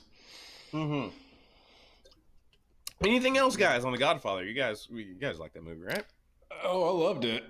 The only other thing I can say, the only other thing I can say is that the horse head was real. That was a real horse head. It was a real horse head. They got it from a dog food factory. Yeah, when that guy wakes up, he's like, because his racehorse's head is in the bed. Yeah, that's real horse head. It's an actual horse head. Yep, not a prop. Wow. All right. That would be a creepy thing to lay down next to as an actor. Like, hey, we need you to lay down this bed next to this bleeding horse head. You'd be like, excuse me? Okay. So, yeah. Good job, guys. This was fun, guys. Thank you for being with us on the top 11 Best Picture winners that we have seen. Just to go over them one more time. 11 was Unforgiven. 10 was Rocky. 9 was Silence of the Lambs. 8 was Gladiator. 7, The Departed. 6, Chicago. 5, Lord of the Rings, Return of the King. 4, The Godfather Part 2. 3, Forrest Gump. 2, Lawrence of Arabia. And number 1, The Godfather. This has been a lot of fun, guys. I like doing lists. We should do more lists, guys. You agree? The list is back. I do. The list is back. Return of the list. Return to the list. Episode 3 is done. Thank you for listening to us on Deep Dallas Radio. Thank you for listening to us on Spotify or however you are ingesting Zaboys in your stomach listening pocket. Right now, we will end the night with a debut song from Airstream Outlaws. Yeah, that's right. It's I'm Gonna Ruin Your Party. We will not ruin your night. We will be back later on with more Zaboys and more pop culture news and fun. Thank you for tuning in on the Twitch stream. Me so Thorny.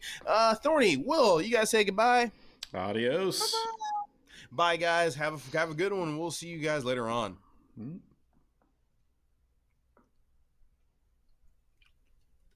And we're out. Chris, just for the sake of getting a final thing to be able to put at the end of the episode after that last song, do you have anything that you can just pretty much just spot us, Facebook.com, hit Deep Dallas Radio? Yeah, I would say quick promo for the Facebook, Deep Dallas Radio, and then if you want to give out the Gmail for people to email if they want to. Oh, yeah. Okay, I'll do that. Yeah. Let me bring up the Facebook so I read it right.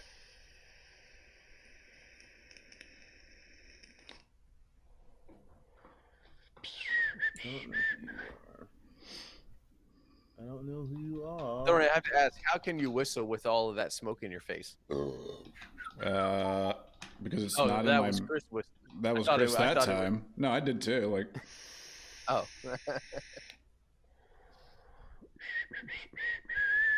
Okay, Zaboys, Facebook.com/Zaboys podcast. Okay, let's go. All right. 3, 2, 1.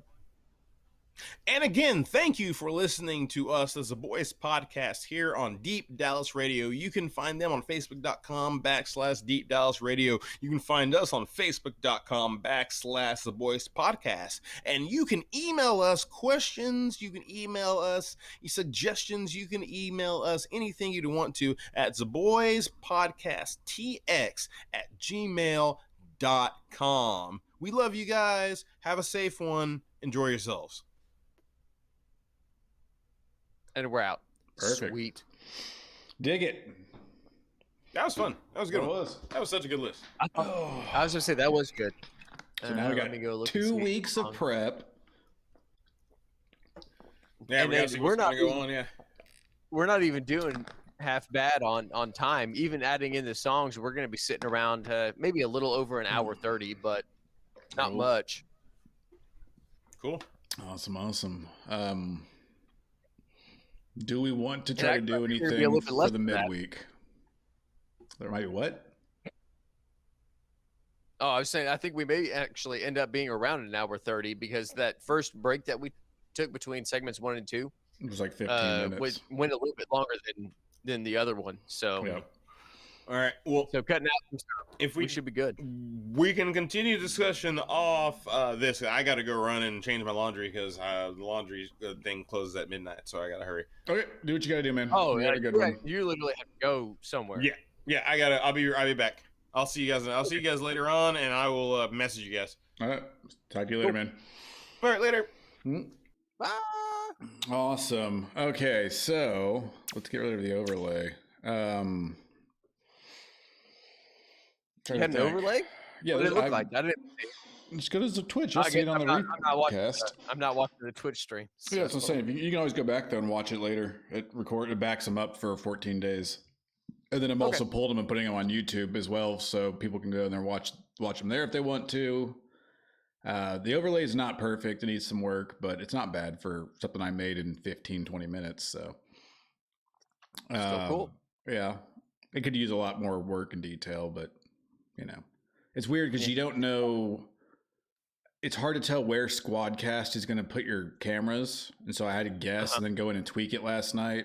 And then if we ever do 4 people, I'm going to have to make another version for that. And if it's just like you and me, I need to make a version for just 2. And so I've got to figure all that out over time. And you're using OBS for that, or? Yeah. So I'm using Streamlabs to put the overlay into OBS, and then it's just boop, boop, boop, boop. And the goal was to hide the taskbar and the Squadcast information, but it is what it is. Yeah, I was going to say, we're not pros. Yeah. So. Anybody commenting? Yeah. Trevor came by and said hello to you and Chris, and then that's about all he said. All right. And then a few other people swung in from Twitch. Pastel Vixen, Handy J the Goblin, that was Trevor. Alaska Potato, and Hello Pity, which are gaming friends of mine. So yeah, we had quite a few. We had 4 viewers pop in at least. I could actually look even deeper and see. That's pretty cool. Did they have any comments or anything on what we were talking about, or? No. Pity last night said Forrest Gump should have been at number 1, and that Silence of the Lambs should have been in the top 5. So that was, actually, let's see. Let's go back and do a double look. I think Trevor might have made a comment on something. He said the more people that tell him to watch Donnie Darko, the less he actually wants to watch it. When I said, yeah, avoid it. It's just a mess of the mind. Pastel joined in whenever we were talking about OkCupid dating. So that was a lot of her comments. And Alaska said that Silence of the Lambs is an ironic name because lambs can be very loud. And then Loud Lambs, I said, would be a great band name. Yes, it would. It was a good time. Yeah. They have to be a cover band, though. Yeah. And they just do top 40 cover songs. Loud Lambs. Yeah, if you guys ever want to see the chat, y'all can pull up Twitch and then you can actually watch the chat too, so y'all can be like, oh, hey. Well, y'all can. I can't, because if I do, then it's going to go through the board. And then it's going to get all kinds of weird audio. You can mute the audio from it. No, that's a good point. I guess you're right. But it'd be you running so many applications that it might actually slow down your CPU to a point that it overloads it and you're just like, blah, blah, blah, blah, blah. So... I can always use, this work computer that I'm not supposed to use for anything outside of work. But, You could. We need to think of some midweek content for next week so that things stay relevant. Mm-hmm. Because we need to find stuff to get people involved in the middle of the week, especially if we're only doing this every other week. Yeah. Whether it's views of something or listen of something or people talking on, we got to find ways to get people interacting still. Well, I mean, if you're still doing some streaming stuff, I think that's at least pretty decent to put on there. I haven't streamed in like 2 weeks other than these episodes. Like I've just been so damn busy with everything, like getting off work late, coming home, doing VO, doing D&D videos with other guys. I'm like finding time just to do something for myself has been hard. And so I don't know. This next Well, week, maybe get some of those D&D guys when involved. Like that could still be cool too. well, he's doing his If own thing, so they're I'm okay not with trying to. I don't want to piggyback with him or have him. He's an odd guy. He would be like, he'd probably be like not into it, I should say, because he's got his Okay. very own style that he likes to do things in. But Wednesday, I That's get fair. my first COVID shot, so maybe when I get done with that, I'll have some time to work on something. We'll see. Hey, at least you're gonna go get it. Yeah, I got another probably let's see, the 17th, I think, is whenever I'm supposed to get my second one. yeah. I'm looking forward to it and also not looking forward to it at the same time. Because I know the second one, especially with Moderna, is apparently a bit of a bitch. Mm-hmm. Yeah, everyone says that Like one the feels. Pfizer one does not seem to affect people as much as the Moderna one does. And then I know Johnson and Johnson's one like has just done some crazy shit. So I don't really know what to think about that. But Yeah, I already got the Moderna one for my first one, so I had no choice but to get the second one yeah. from Moderna. It'll be okay. You're Oh young yeah, I'm not and worried. pretty healthy. Yeah, I'll figure it out. And I mean, at the most, everybody just seems to say it's 24 hours of kind of feeling sick, Yeah, if that even happens. So who knows? everybody's different. Yep. Well, cool, man. I will let you get out of here. You've got probably work tomorrow, I'm assuming. No, I'm actually off tomorrow. Oh, I'm nice. off tomorrow and Tuesday. Although I do have to do probably an hour and a half's worth of editing. Yeah, Actually, probably a little bit longer than that because I still have to download some of these songs and get them put into the show. yeah. And then I have to Got to remember find all those. of them. I mean, they're in there. I didn't write them down, but they're in the. No, I've got them all written down, like which ones I'm going to use. I haven't downloaded them yet. Yeah. Actually, what I have to do is I have to copy them using software since nobody has actually sent me MP3s. They just sent me links. So then I just Yeah. You've got record to whatever it is. play it and record it back into the system and then put it back in.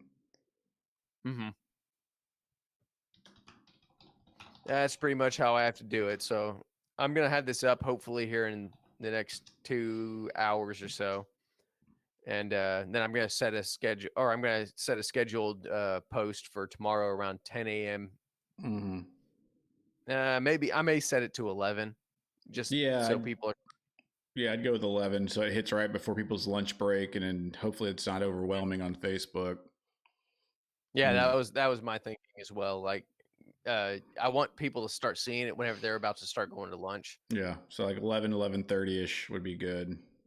But yeah, we need to look at that. I got this whole thing from Brandy about like the best times to post stuff. It was the same thing she did for September Moon. I've got all that information, and it's like, God, we need to really look at this, study this.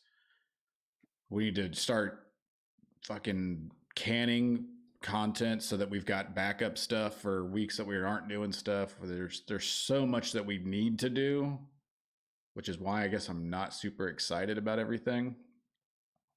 Like even Daniel told me that after episode 1, he's like, you don't sound excited, man. Like you can hear it in your voice that you're not excited. And I was like, because I wasn't. I'm not even gonna lie. Like, I don't know. Well, I agree with you. We need to have additional content that we can still put out, because I mean, if we're only doing episodes every other week, Yeah. we still need stuff to be put out, even if it's only 2 or 3 minute little things at a time. And at what point does Dallas Deep Radio all of a sudden start playing reruns of us because we're only put out 3 episodes, but they play us every week? You know, that was also another thing that I thought was interesting. Yeah. And like, because we only do it every other week. Yep. And we don't have enough content to really give them weekly stuff. Mm-hmm. So do they come to us after 3 weeks and say, hey guys, we need more from you? Or do they come, or do they stop playing us?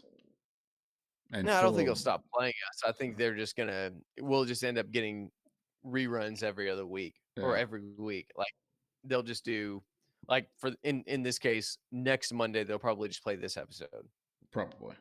again, or as long as I don't lose my gum here. Yeah. Or they'll use a couple of the other ones that we've already done. But at some point, they're still going to run out of things to put on there, and then they'll start just replaying stuff. Yeah. I would like to. If we could just get, every now and then just 15-minute segments of just bullshit that's not time stamped or nothing, I could build episodes. Well, I mean, and we can do it. I mean, if Chris has a hard time with getting with the recording schedule on weekdays, then you and I can sit down and still, like, we can do this. We can, like we did the Speakeasy, we can just sit down, go live, and just talk until we figure out we found something good, and be like, and just give it a weird segment title of, something like shooting the shit, or I don't know, and literally just be opinionated pieces about topics or weird facts or whatever, and that way you've got those so you can chunk it together and be like, hey, here's another episode. And are you still interested in the idea of trying to do the West Main Street thing, the festival? I know Chris is not super excited about it because he doesn't have the COVID shot thing yet, but yeah. But I think it would be a really good opportunity to get out there if we could figure out who's going to be there and find 3 or 4 bands and do some interviews. I mean, it would be an all-day thing, but we could probably get some generic stuff that we could still use. That's always my worry about the arts festival, is that 4 hours into it, you're exhausted and sunburnt. But my plan is to be inside a restaurant or someplace. I mean, we're gonna get the ambiance sound, but that's, in my opinion, would bring something along with it because it's live. I mean, it depends too. If we could find some place with a patio and just do it on that too, or it might be a little bit quieter. But I don't know. I mean, we could go. We're not going to be streaming over the internet for that. We're just recording. Yeah, we could. And don't be wrong. We still could, but it would not be something that we would absolutely have to use. Like, we don't need the internet. We could still record using the Tascam. Yeah, that's what I was thinking. Is it'd almost be something where go out, walk around, talk to a few bands on the Tascam, talk to a few vendors on the Tascam, come back and cut that into little segments, and then you can just air it. Put it, put it together and air that as a specialty thing or as an episode. That way, if we don't all want to go, it's okay. Or if it's one of those things that only some of us can be there for X amount of hours, it's okay. We just got to put forth that effort and, take some mics to plug into it. Yeah, and we just make sure that, like, the people that we talk to at least plug their stuff. That way, like, it's it's not going to be time stamped, but they're going to have long-term things on there. It's like, this is our website. Like, if I'm selling a book, here's where you can go to buy the book, or here's my band, and this is our Facebook. This is all of our other stuff.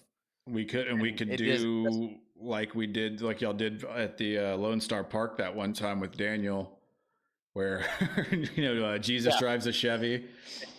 Drive the Chevy. Yeah, we could do that whole spiel again, where it's just walking up to people and asking them about, like, hey, what's your favorite this or that, and just kind of joking around with people. Man, I really wish I had my Tascam. I really wish I had my Tascam whenever we did that, because it would have gotten much better audio for the Jesus drives a Chevy bit, because Daniel straight up sold it. Oh yeah, no, that video was just highlighted pure Daniel. Like, it's just Daniel gold. And like watching it now versus like, God, dude, that was 6-7 years ago, 8 years ago. It was long before he met Catherine and everything. Like, Morgan and I weren't even dating at the time.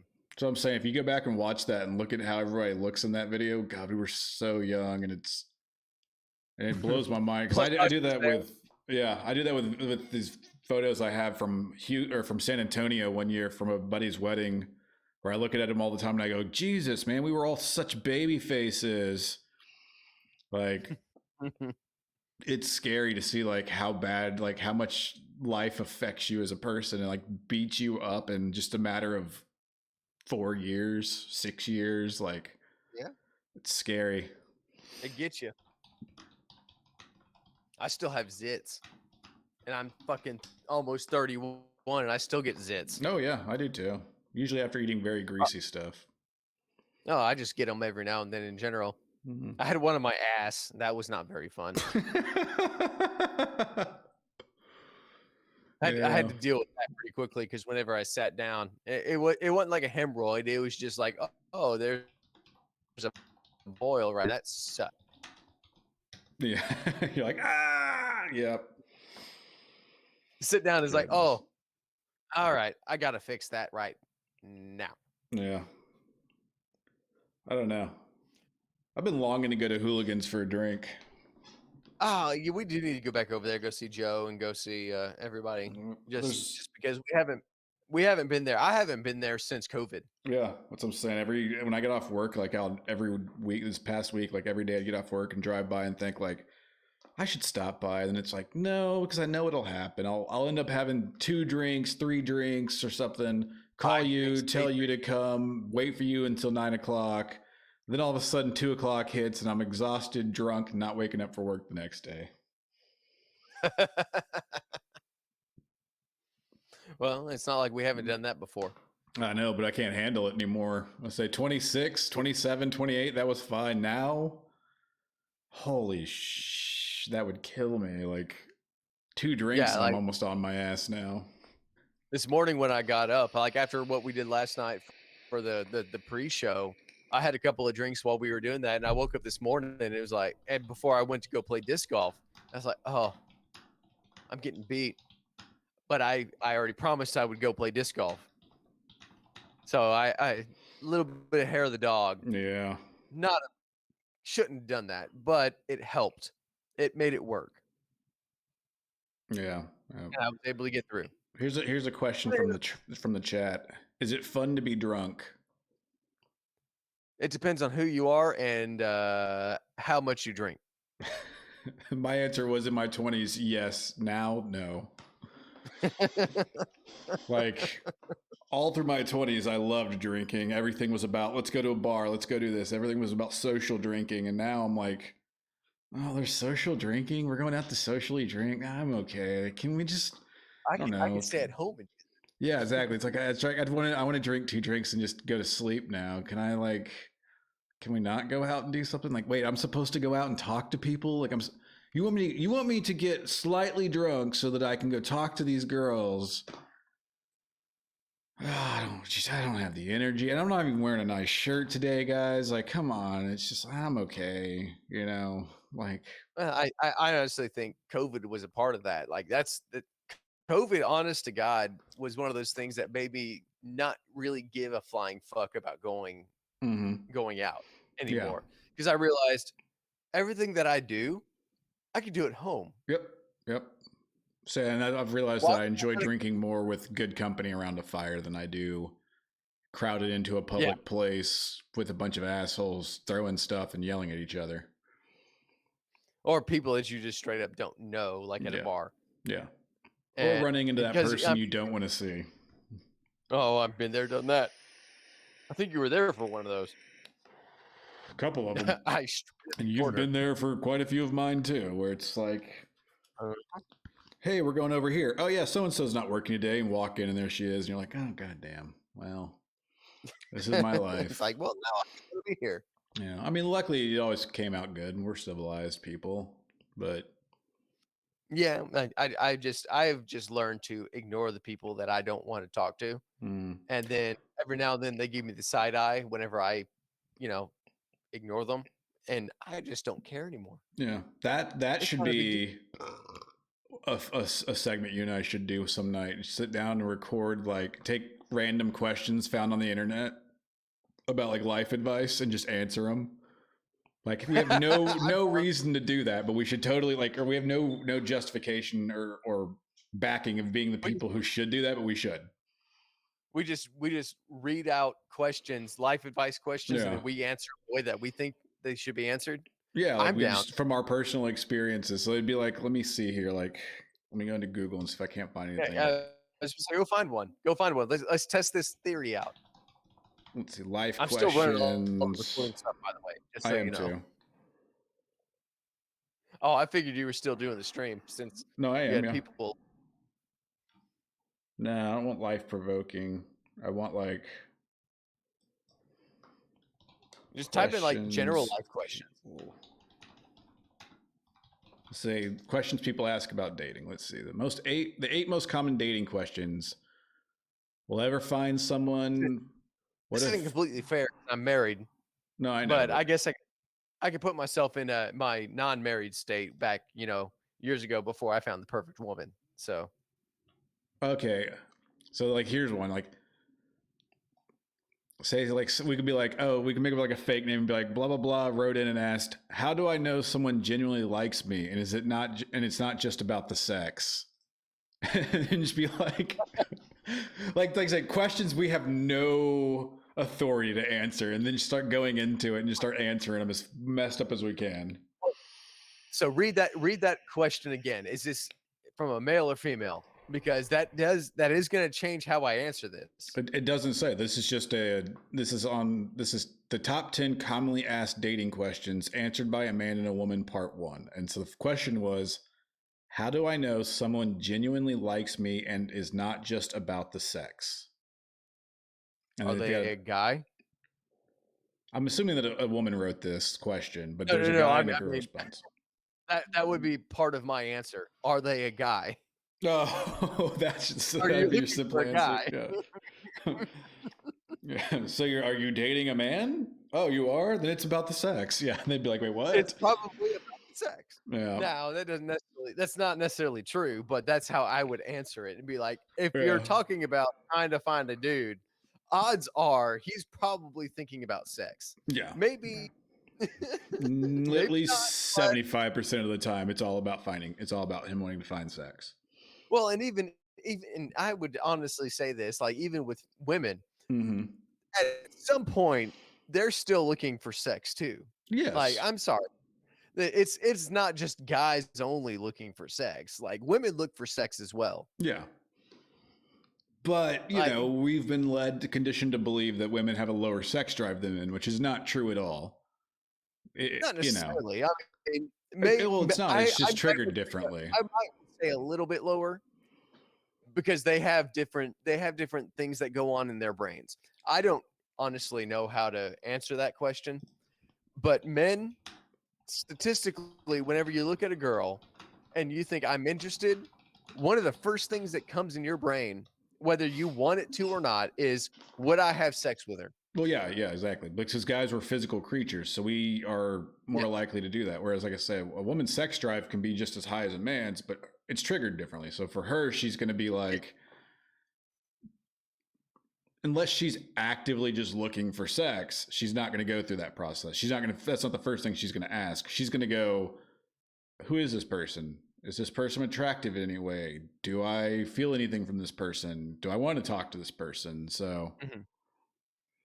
Yeah, I honestly think that maybe it's one of those things where, like, men start at the top of that question of sex or no sex, and women start at the bottom of it, and then at some point you find the middle ground, and that's generally where you find somebody that you can actually be with. Yeah, we just think about it in opposites. Yeah, exactly. Guys look at it from the physical outside perspective. Women look from it from the emotional inside perspective. And then eventually we get to a middle ground where the guys are like, I kind of like this chick. And the girl's like, this guy's okay. I guess I could sleep with him. And then you find that little middle ground. Yeah. And then you either last a long time or it all falls apart right around that same time. Yeah. Because you have either the asshole who finally gets it and then is like, I'm fucking done. Or you have the girl who's like, I'm really not that interested in sex with you, so I'm done. Yeah. See, this could totally work as a segment. And this is the podcast. Well, it is, but that's what I'm saying. Like, if we could create segments for the Zaboys show that you could plug in randomly and do this, and it would It would work, and it would be As like long I as said, we we could start off with something. say what? As long as we start off with the topic. Yeah. Yeah, the idea would be like we'd have to gather up questions and write up our answers, and so that we could talk back and forth on them and have them ready, and then we could choose which ones we want to be comedic about and which ones we want to be serious about. And like I said, none of these questions would actually be written to us. These would all be faked. Like, but the idea is that it could inspire people to start writing random questions to us to answer like that, which would be fun because if we did it that way, and we all had to come off the cuff. Yeah. I think that would make it better because we've been doing this for 15 minutes. Yeah, that's what I'm saying. Like we could literally sit down, answer 3 questions, have 3 different segments to plug into shows, or or do a whole show of it right there, and we could have a secondary episode ready to go, and it would take us very little prep work. So it's content, everything's content. Yeah, I'm not going to cut up this little bit here for content, but this is one of those things. Like, obviously, it works. Yeah. I mean, even when we were doing Speakeasy, like it was. Yeah. It always took us a little rolling, but once we got rolling, it was like, it is. Like it took about a drink and a half to get us loose enough, and then 4 drinks was when we were going off the rails. Talking about cockroach mating. I think it was more along the lines of just getting into the groove of actually just talking. Yeah. You and I, we can always just sit here and just shoot the shit anytime we want. Mm-hmm. But it does sometimes take a couple of minutes to really get into a segment, or not a segment, but get into a conversation. But once we're in it, yeah, we roll with it. And then we rabbit hole 15 times until we finally go, wait, did we ever answer the question? Yeah, but I always thought that was some of the fun parts about the Speak podcast was because we never knew where we were going. Yeah. And then especially if people actually sat down and they brought up their own topics, it's like, oh, great. We don't have to come up with content. Who was that guy from the church that sat down that one time? Oh, I can't remember, but that was another interesting one. It wasn't the Satanist church, but it sounded like a cult. By the time he left, we were like, yeah, that's a cult. That guy's doing a cult. And then we had I can't remember but or what he was talking about, but I do remember that. Yeah. Then we had the girl, her name was Sailor. I can't remember what she sat down and talked about. Oh, she talked about some article in the Shorthorn. Called her Sailor Moon, and I think she took offense to it.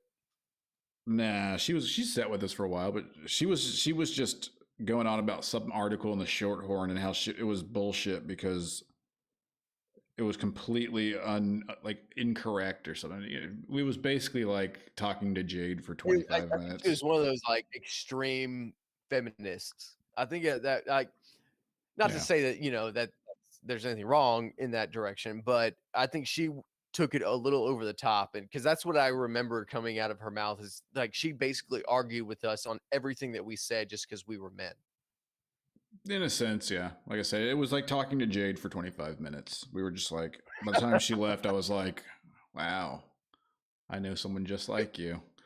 It was good content though. Yeah. Those were fun times. That's what that was podcast niche concept, like what a podcast should be. And yeah, because we didn't, and the big thing about the Speakeasy podcast was deliberately don't plan anything. Let's just see what happens. Yeah. It was because we were going the exact opposite of what Zaboys was after it wrapped. We'd done so much planning and preparation that we were like, I'm tired of doing this. Let's just sit down and talk to people and see what happens, which is still an idea that I love. Like, I want to start maybe an interview series. Like, I don't know. When we interview bands, I have the idea to deep dive on them. Okay. Like, I'd be down to just, again, just go out to places and just do the Speakeasy kind of thing again, because I honestly think we didn't stick with it. Yeah, no, because we realized we were spending way too much time at the bar, way too many weeks of the day. We were spending a shit ton of money drinking while we talked into microphones. And then also, even the people that were there, only a certain handful of them would be willing to even pick up a microphone. even though we had a sign that straight up said, "You're invited to pick up a microphone. Please do voice your opinion on anything, and we'll talk about it." But I think that may have been one of those things that kind of scared people because they don't know us, and then all of a sudden they're being recorded and it's going to be published. Yeah. Yeah, they were really worried. And you'd see people be like, "Oh, can I cuss on this?" And it's like, "Yeah, you can cuss on this." And they'd be like, "Oh, wait, are you gonna air that? You're not gonna cut that out?" And it's like, "No, this is just a conversation." Yeah, and that was one of those things that if we do that again at some point, we need to kind of we need a better way of explaining this is going to be uncut. Yeah. Like, this is exactly how it's going to sound. Like, whatever you say is what's said. So, but that's also going to scare off people as well, because a lot of times people like to voice their opinions behind the scenes, behind the curtain, rather than actually knowing that it's going to be said. Well, that's why And we would always tell people like, "Look, this is whatever you say. You say, be careful. Like, think about what you're gonna say. You don't have to answer everything quickly and right off the cuff. Like, if you feel like you're about to say something that might get you in trouble, don't say it. Yeah, don't say it. But if you do feel like you said something that might get you in trouble, tell us, and we will go back and we will cut that part." Because we did that because there were people who were like, "Oh shit, I probably shouldn't have said that," and we would go back and we'd cut out that part. But yeah, where were we even airing those to? Were we putting those on the Podbean or were we putting those somewhere else? no, I live streamed them. Oh, that's right. We were doing them live every night. Yeah. Yeah, because I was using Hooligans Wi-Fi, and then before we were friends with the guys at Truth Final, we were trying to steal log into theirs too one day, and yeah, and we couldn't get in there. Man, they're not there anymore. No, I know they moved. That's definitely something we should look into bringing back, though. I think you're right. Take the task cam out and just. I mean, I wouldn't mind taking the whole board and just setting the whole thing up. I mean, it's a little bit of time to pack it all up, but I think that would be a pretty decent thing to do. Plus, with it gives Anchor, we should be able to just do it through phones remotely like that, or we could just do it through a splitter onto a phone or something, or a laptop. You get a laptop and hook up a simple multi-mic system to it, and literally all you'd have to take is one laptop and like 3 microphones or 2 microphones or whatever, Yeah.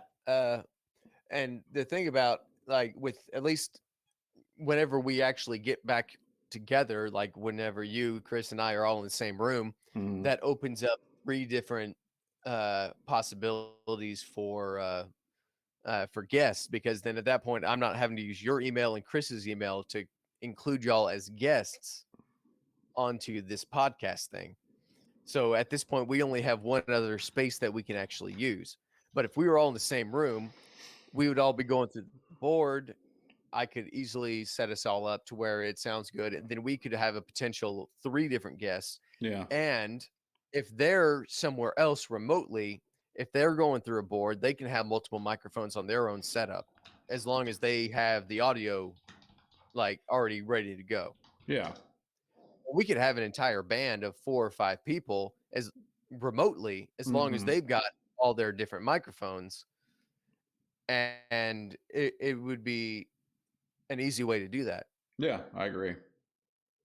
Nice. And then if we do go out and actually go to, a bar again and try to do this, we just still pre-record it. If they've got Wi-Fi, we can borrow that. But I would honestly say, let's try to get the band out there, or whoever we're talking to actually go visit with us. But if they can't, we can still use Squadcast or something to at least get close. Yeah, I got you.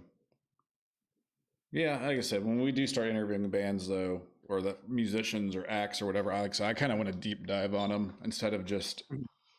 I know, like we were talking about forums and everything, but like I said, I want the basic information known up at the top. Like, hey, this is our band name, this is our social media, so that we can hit that fast, rapid fire, 5 minutes, we're done. and then we can get to actual big questions, things like what inspired you to start doing this project, or who are your influences, and what are Those some of the aren't questions that I challenges would. you've faced and things like that. Yeah, those aren't questions I want. I want on the general list. It's like Yeah. we just need to know enough about you so we can at least introduce you, and then we can get a sense of who you are by talking to you about these basic plot points, Yeah. and then we can do stuff, and then we could talk about other things, and then again, if they're set up with a board and they have an entire band and they're sound checked and everything, we could still do live things like that. Like Yeah. they get up and play. All I have to do is basically just make sure that it sounds all right on our end. Yeah. And that's it. Yep. No, I agree. It's Like not that'd bad. be interesting. The sad part would be every now and then whenever we get the fucking robot sound, but that's probably just going to have to be a part of it. Yeah, it happens. It just happens. Yeah. And that's just a part of doing all this remotely. It's trial and error and learning just like anything else, figuring out what caused what and how to do this. And yeah, I don't know. Okay. All right, man. Yeah. I was going to say, I'm going to get to editing and get this up soon. Nah, you ain't got to do it tonight, but that's your call. No, I'm going to do it tonight because if I don't do it tonight, I won't do it tomorrow. Okay. I'll let you get to it. I got to get to bed. I got work in the morning. Yeah. Unlucky you. Yeah. Well, Mondays usually aren't so bad. Tuesday will be hell. I'll be by myself all day. And Tuesdays are usually busier than Mondays. And if you're going to be by yourself on Tuesday, at least you don't have to worry about a crazy dude telling you all kinds of conspiracy theories. By the way, you need to watch the if you have Amazon Prime. Is it Amazon Prime or is it HBO? No, it's on Hulu. You got to watch the QAnon thing. Like that is some weird gnarly shit. Yeah. These people are nuts. Oh yeah, they definitely are. You can see from the stuff they say sometimes, but well, they and one of the things they bring up, and I'll let you go after this, but one of the things that they that the movie maker brings up is all of these people are taking advice from this guy Q from a site that has little to no credibility whatsoever, and that's where he posts. But they and most of the people who are QAnon or Q followers don't even go to the website where Q actually posts. So he's like a deep web, like 4chan poster that then his stuff gets shared and made into like news and memes. It's on, I don't know, but yes, it's like 4chan, but it's 8chan. Ah, okay. And so all these things that QAnon people are, paying attention to and saying, this is what's happening next, is coming from a website that is far worse than 4chan. Because they let anything on there. That's hard to do. Like, and I'm talking like some dirty, terrible shit. Yeah, I thought 4chan was a lot and never went to it, but God, to think that there's worse out there, that's scary. Oh, it's way worse. Like, you gotta watch this documentary. Like holy shit. What's it called? And I mean, let me actually find the actual name of it. But it's on Hulu. Okay. Let me find. Let's see. Q documentary. It's up there with that Banksy documentary where it's like, who is he? And you're like, I don't really care.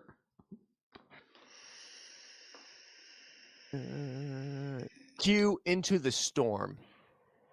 Gotcha. Okay. And there's a new episode out now that I may have to watch tonight. Ooh. Don't stay up all night. Well, I don't have to work tomorrow, so I can kind of do whatever I want. True. Very true. And you're an adult. You can do whatever you want. Yeah, exactly. But I mean, one of the things is like the reason why a lot of people are getting upset about like, Facebook and some of these other social media sites, like the quote unquote censoring, censoring stuff, it's because they don't feel like they're getting their free speech. However, on 8chan, though it's the website that actually Q posts on, Yeah. like they talk about like, you know, white supremacists and like how it's a good thing that people are act that way and all kinds of other terrible, like, and they put child pornography on there. Like it's awful. It is awful what they Yeah. put on this Nope. website. Nope. Nope. And Nope. that's where these people are getting their information from about Q and what he's saying. It's a huge conspiracy. Yeah. And these Interesting. people, in my opinion, are fucking nuts. It's a cult. It's Yeah, a cult. it's a cult. Yeah. And the way you listen to these people talk, like the ones that actually are interviewed that are like, you know, Q supporters, it sounds like they're in some kind of fucked up religion. Yeah. Like they have a religious following, and it is just odd listening to these people, the way they talk about how much they support this entire entity that they cannot claim actually exists. Yeah. It It sounds could, like a religion. yeah. It could literally be some robot just automating text for all we know. I mean, Yeah, but a lot of them think that it's, you know, some ironically, some upper elite saying all this information that they have, even though they also don't like the elites. mhm. They think that this one elite is the one telling them, here's what's fucked up in the world, even though they Yeah. don't trust the elites. It's someone in Russia. I don't know. You gotta watch. You gotta I'll watch this bullshit. I'll check it out eventually. The first episode is absolutely cringeworthy because it makes it look like they're in support of these people, and then you watch the next episodes, and then it slowly tears it apart. Yeah. Kind of like the whole And it does it Scientology thing that Lee beautifully. Remini did.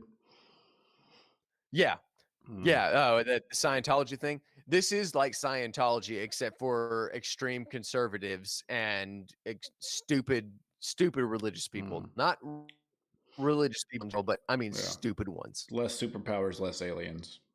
Gotcha. Yeah. All right, man. I gotta get out of here. All right. Have a good one. Yep, you too. Bye bye. Bye. Awesome. Okay. I am going to call it a night. Alaska, thanks for hanging out as long as you did. I appreciate it. Stay safe out there, by the way. Nice sunny day, though. That was awesome. Lemon chicken tomorrow. Exciting. I'm jealous. I need some good lemon chicken in my life.